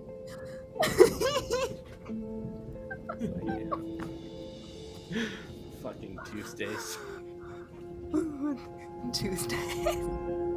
Do we still have 2 hours of work left? Yeah. God I think damn I it. covered half an hour.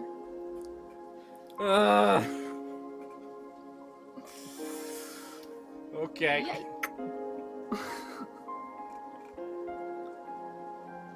Alright, so you are brought back to the room,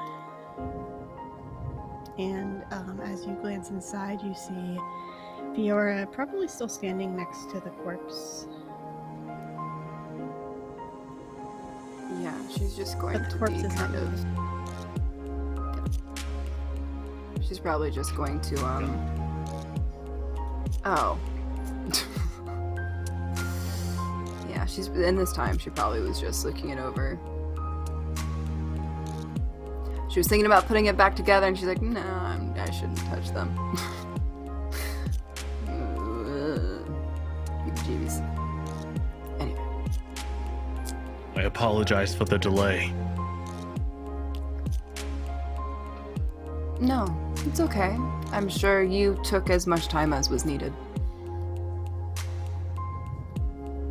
I'm gonna, I guess, prep them for processing.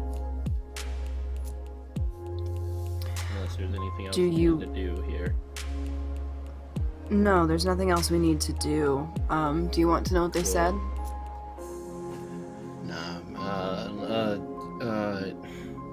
I'll focus on this first, and I guess any pertinent details that I need to know, sure.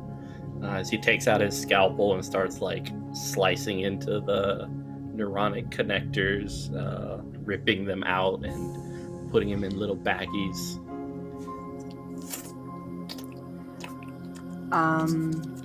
We know that the person that messed with their coding did so the morning of the attack.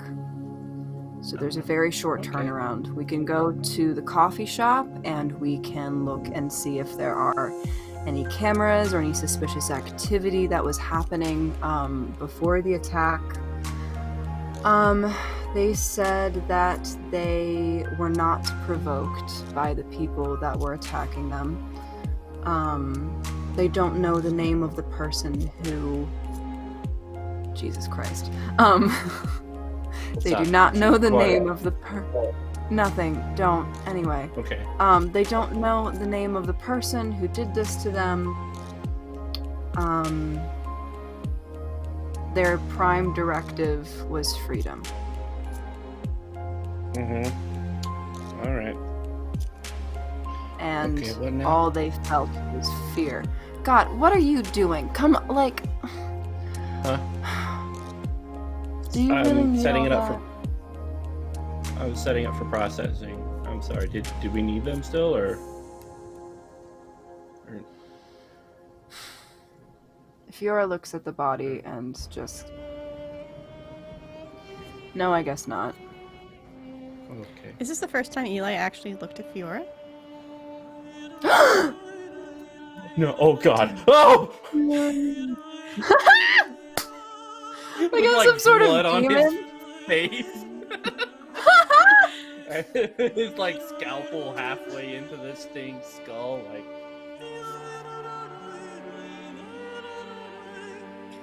You lock eyes for a moment, just a moment, with Fiora. And you have flashes of a night that you had together. A lovely night. Just like a positive date night. You weren't arguing, you weren't leaving letters that were bad.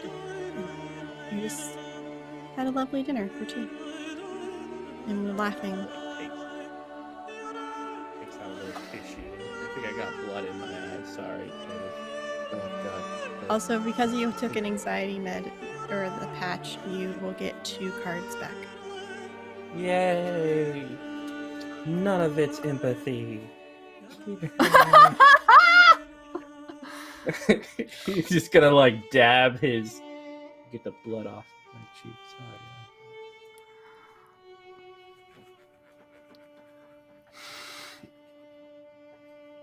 I don't think that's how you do anything that you're supposed to be doing to this I body. know, I'm just looking at this like, hey, this is why. You're just like, this stab, is stab, why stab. I don't have a scalpel.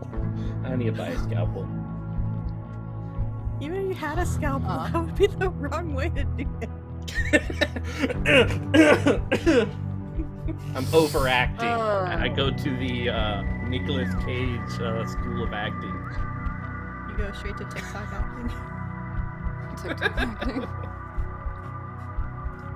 But yeah, like put it into little baggies, different parts and everything, with like little suggestions on how you would use like the arm piece, like, you know, maybe if you need help crossing a street, like a little arm piece attached to a leg might help, or maybe you need like dictation or something. The vocal cords and the ears are put in a little baggie next to the arm, and some fingers. You don't need all the fingers for writing, so like these fingers, so you don't need these two. We can use that for something else.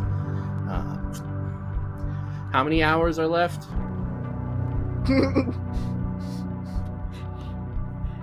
Like an hour and 45 minutes. The more you ask, the longer it's gonna take. God, that's exactly how work happens. Every time you look at the clock, it's like, God damn it, are they putting it back? So like turning around after, you know, like covered in blood, and wipe it on his leather apron, and just kind of like look at the ground. All right, so what happens? Where are we going next? We're going to the coffee shop. So Yi can do some investigating, as I'm sure he does best, and take a look at the actual crime scene so we can see if there's any weird footage or any clues as to who could have messed with their code. Okay. Okay. Let's go then, I guess. Alright.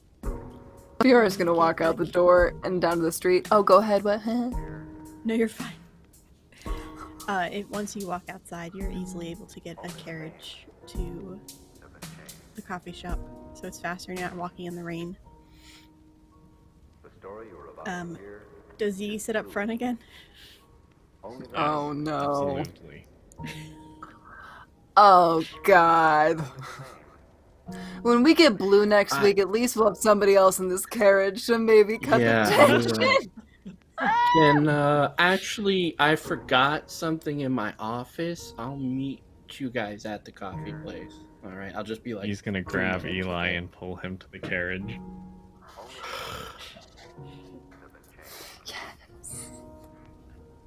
Like get his book open again.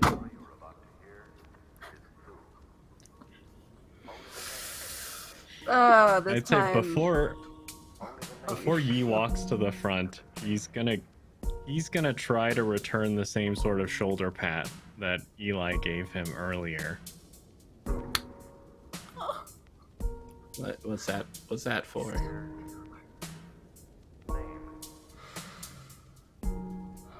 And Yi will shrug and walk to the front. Can I sit up front? Do you want to switch? There's no space, sorry. I think if we switch there, right? Okay, he's gone. All right.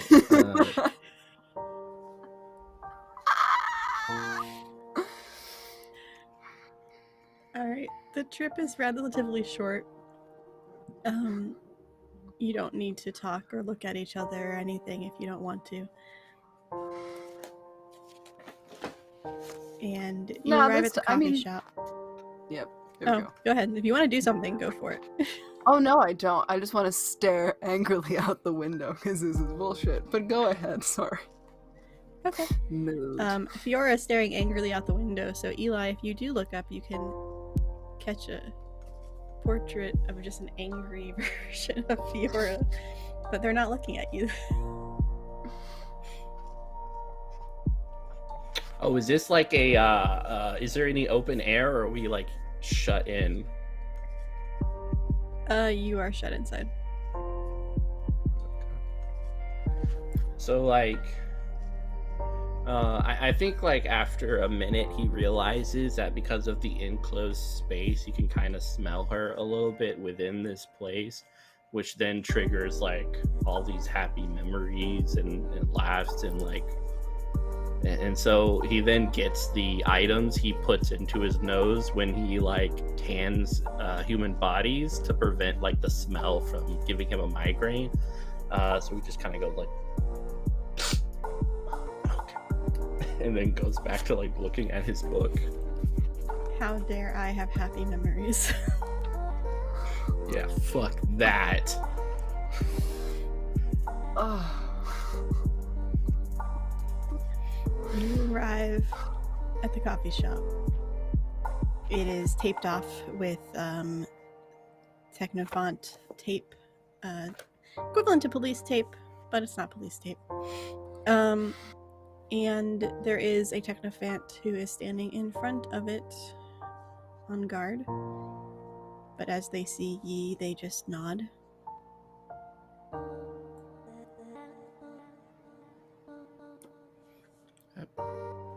Yeah, Yi returns that nod, and I mean, if I can, I guess it depends on how fast the carriage is going, but you would probably ask if there's are there any other constructs in there? I mean, you guys are stopping, so you guys can get out of the thing.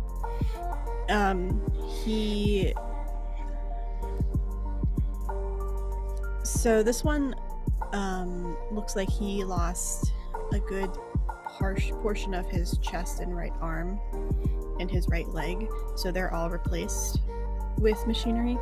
And he scratches his nose a little bit with the mechanical limb, and he's just like, no, just the two that were brought out. And the corpses of the citizens were also taken away immediately by the Builder Society.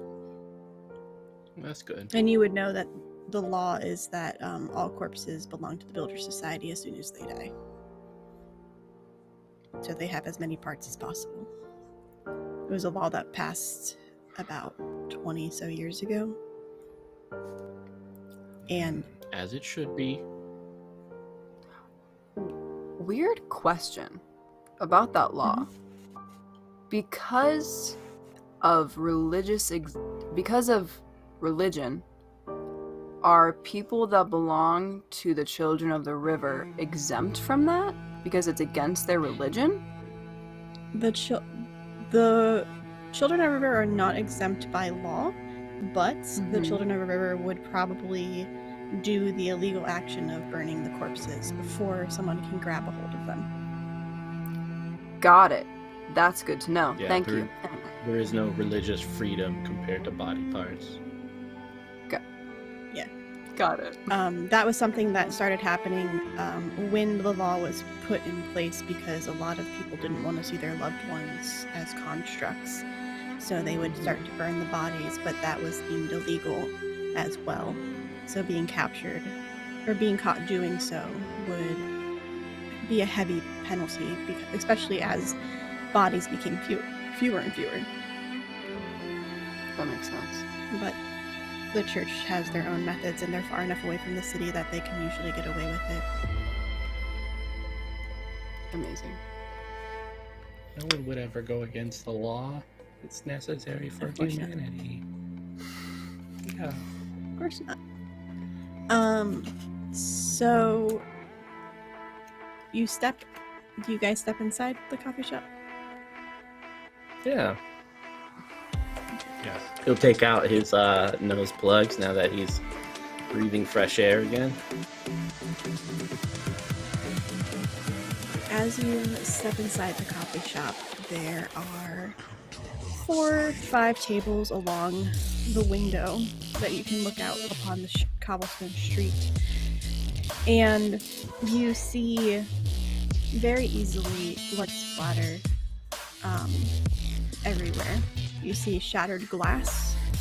You see drinks and food have been flipped over onto the floor as a table that was connected to the wall has been completely ripped off of the wall and chucked across the room. You can see easily where the 3 who were killed laid, or at least where they bled out. And you can see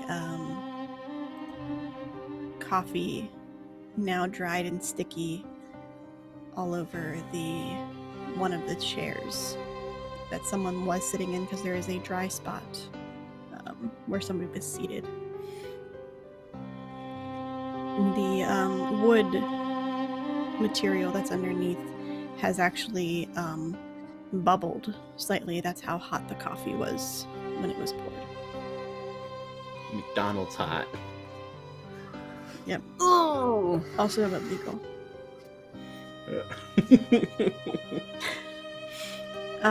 You can make, if you want anything other than that, you can make an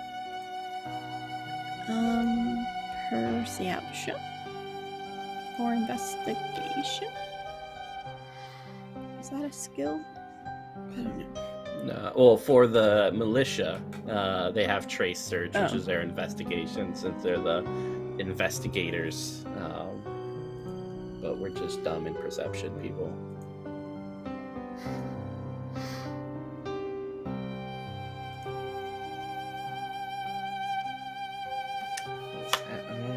Whomever wants to roll perception can. / draw a card. A glimpse. As soon as they enter into the space and Fiora sees all of this, she's going to address Yi and say, would you mind using your expertise in this situation to look for anything that seems suspicious outside of the clear damage that was done to the property? Very well. And in this case, I'm gonna have to play off the top because otherwise Oh, no. I'm straight up failing. So Are you I trained in perception? no. Okay. Never mind then. I was gonna say you could play So- 2 cards if you wanted to try to get 8 points, but if you're not trained, then you can't do that. Oh, If you know, want. even if I could play 2 cards, I wouldn't make it. So it's all heart of the cards. I have to discard 1 and draw off the top, right? Yeah. Okay. You're gonna see it before I do. Oh. Nope. You would have kicked No. a lot of ass with that. Yeah. Yeah. Punch the evidence. Yeah. Punch it into submission. So I will say, you don't perceive things very well. Like you're trying to piece together everything. And with the 7 of diamonds, while you are just shy of noticing everything, yeah, so close. You are going to take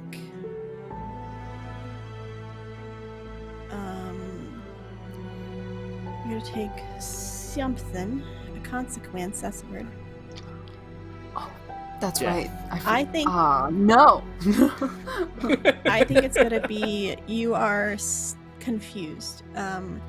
So as you are glancing around this room, you can't make heads or tails out of anything. You are trying to tactically put together like what happened, and it's just it doesn't make any sense. And it's just like it makes your brain hurt a little bit.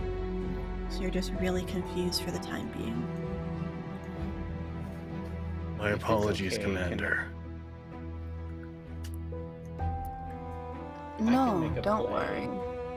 Oh, yeah, go. If we want it. It's just all my With- skills. With the confusion, you cannot play your ability perception until you leave this room.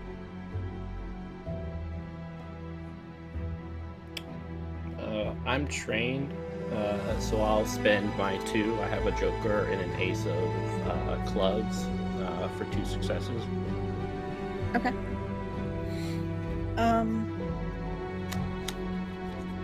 With that, also we need to remember when we fail things because you get a experience point for that. You get experience points for a lot of things. Okay, so with that, as you're glancing around, you see the same things I already described, but you also notice that there is a streak on a window, on the outside of the window, where it looks like someone's face was placed up against the glass. And it was on, not the front where the tables are, but like a side window that would peer towards the others, or towards the constructs. So is it on the outside, the face has been smashed into the glass, or was it inside looking out? It looks like someone was looking in, like there's a handprint and like a face smudge where they're like trying to get like a better glance at something. I'm like, hey, Yi, come check this out. See this hand right here and the smudge of the face. We can. I'm sorry. You need a patch? I don't know what's going on. It's outside and there's nothing. It doesn't make sense. Dude, I'm if you want, sorry, we can go back to my apartment. Maybe have like some water or something. Have you eaten yet today? It's been a little while. Ugh. Okay. Thinking of food. Why don't we put a pin in this, okay, for the time being, because we need to make sure you're taken care of. Why don't we go back to my place? We'll get us some lunch, because I also skipped lunch. In the meantime, we can tell one of the investigators here to cut out this part of the glass, and potentially we can review it tomorrow.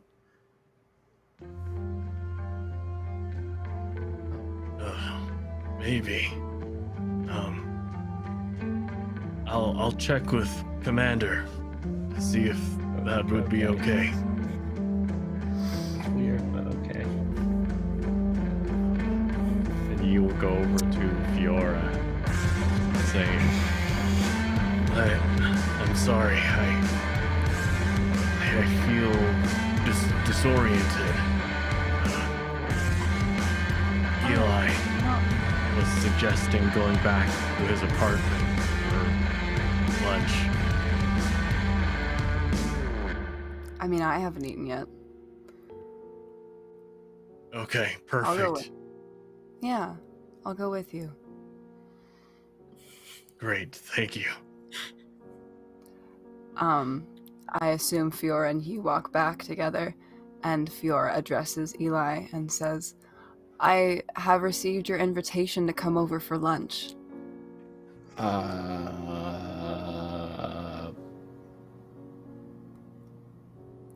I haven't eaten yet today either, so I'm excited. Thank you for the invitation.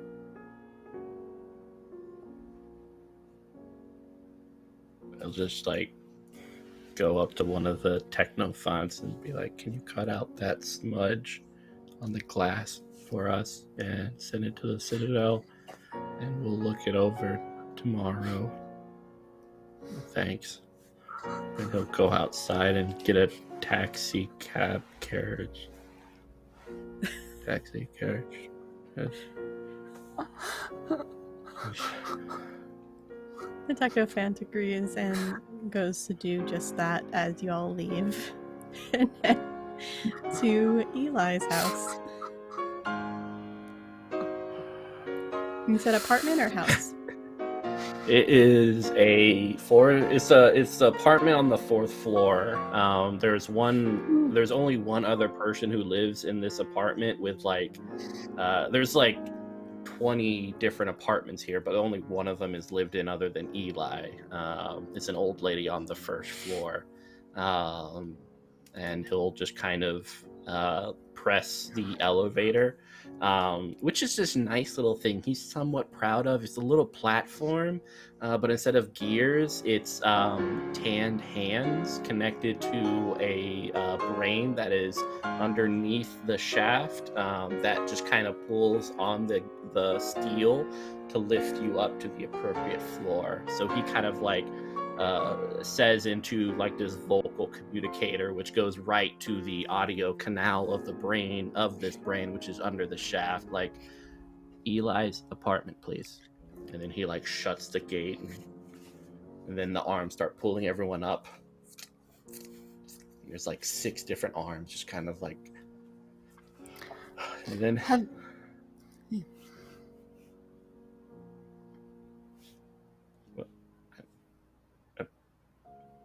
okay, we're here. We'll open the door onto the steel grating patio to his little door, which is a plain old door. He does have some little flowers out in front that he grabs some water and pours some into them, and then puts the pot back so that more when next it rains it fills up again, and he opens the door. It's not locked, into this lovely apartment, which first opens up into a kitchen. There it's kind of in between being moved into, so there's all these paintings, but there's frames for paintings, but there's nothing in the frames, so it's just bare wall. There is a circular table with one chair, a kitchen with a tanned arm attached to the fridge, as well as a couple of arms attached to the dish area, and then the door to his room is closed. as he shuffles in.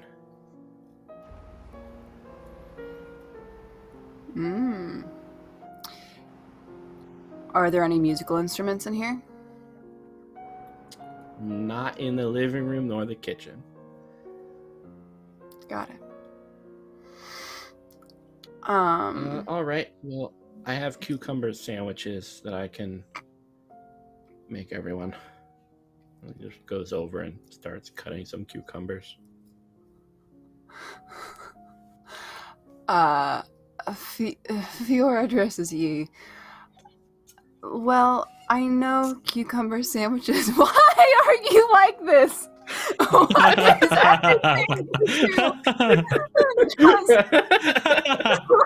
you? That's how people make cucumber sandwiches, right? That's normal. Yes, they just jab at the cucumber. That's why there's like scratches and dents in your wood counter. Don't play with knives during a stream. I poked my hand. Ow. Okay, continue on. Addressing ye, Fiora says, I don't know about you, but cucumber sandwiches might not cure that headache you have here, but I might be able to. And I'd like to use the ability of tuning to try and remove his trauma. Is the trauma of flesh or steam? It's not technically a trauma per se. It's a consequence. Trauma would be, yeah. So you can take injury or trauma from a consequence. Which would eventually give you like -1 to your successes if you have 2 trauma on something. So if you play 2 successes, you would only get 1 success because of the -1. But this is just you were disoriented, confused for a short period of time. Got it. So it'll subside after he eats. Cool. Never mind. I can still ask you about your feelings anyway, though, because tuning is basically therapy. As Eli is making just the most violent cucumber sandwiches of all time, I would like you just the knife said you don't put play down with the before you knife hurt during yourself again. stream. Yeah, I know. Don't do this at home, kids. Don't do this at home. Also, maybe not watch the show if you're a kid. I don't know.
with 3 slices of these cucumbers upon this wheat bread.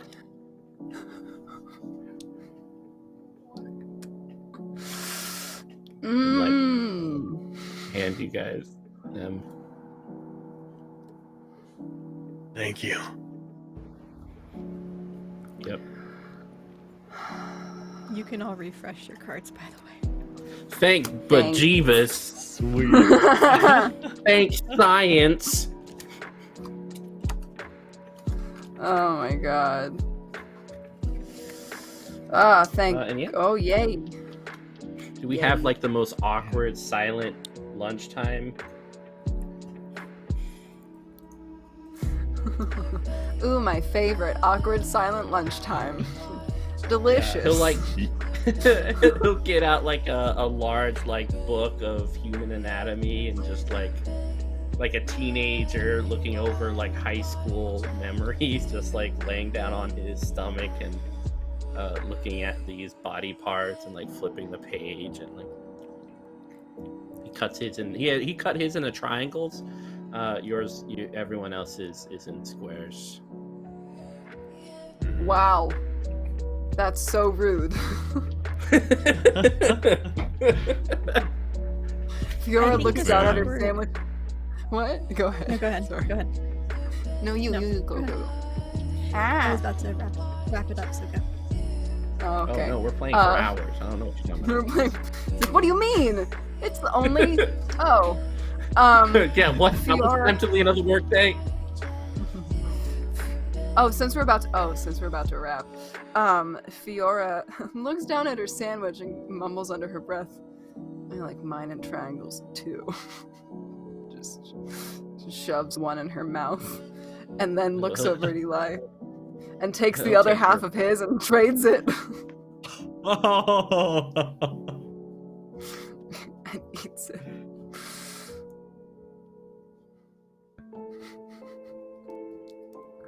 Does he finally look at her? For the second time.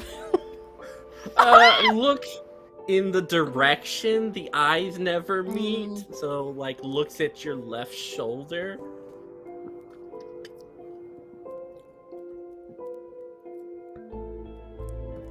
Then he gets out his scalpel and, like, blows on it and, like, cuts his into a triangle.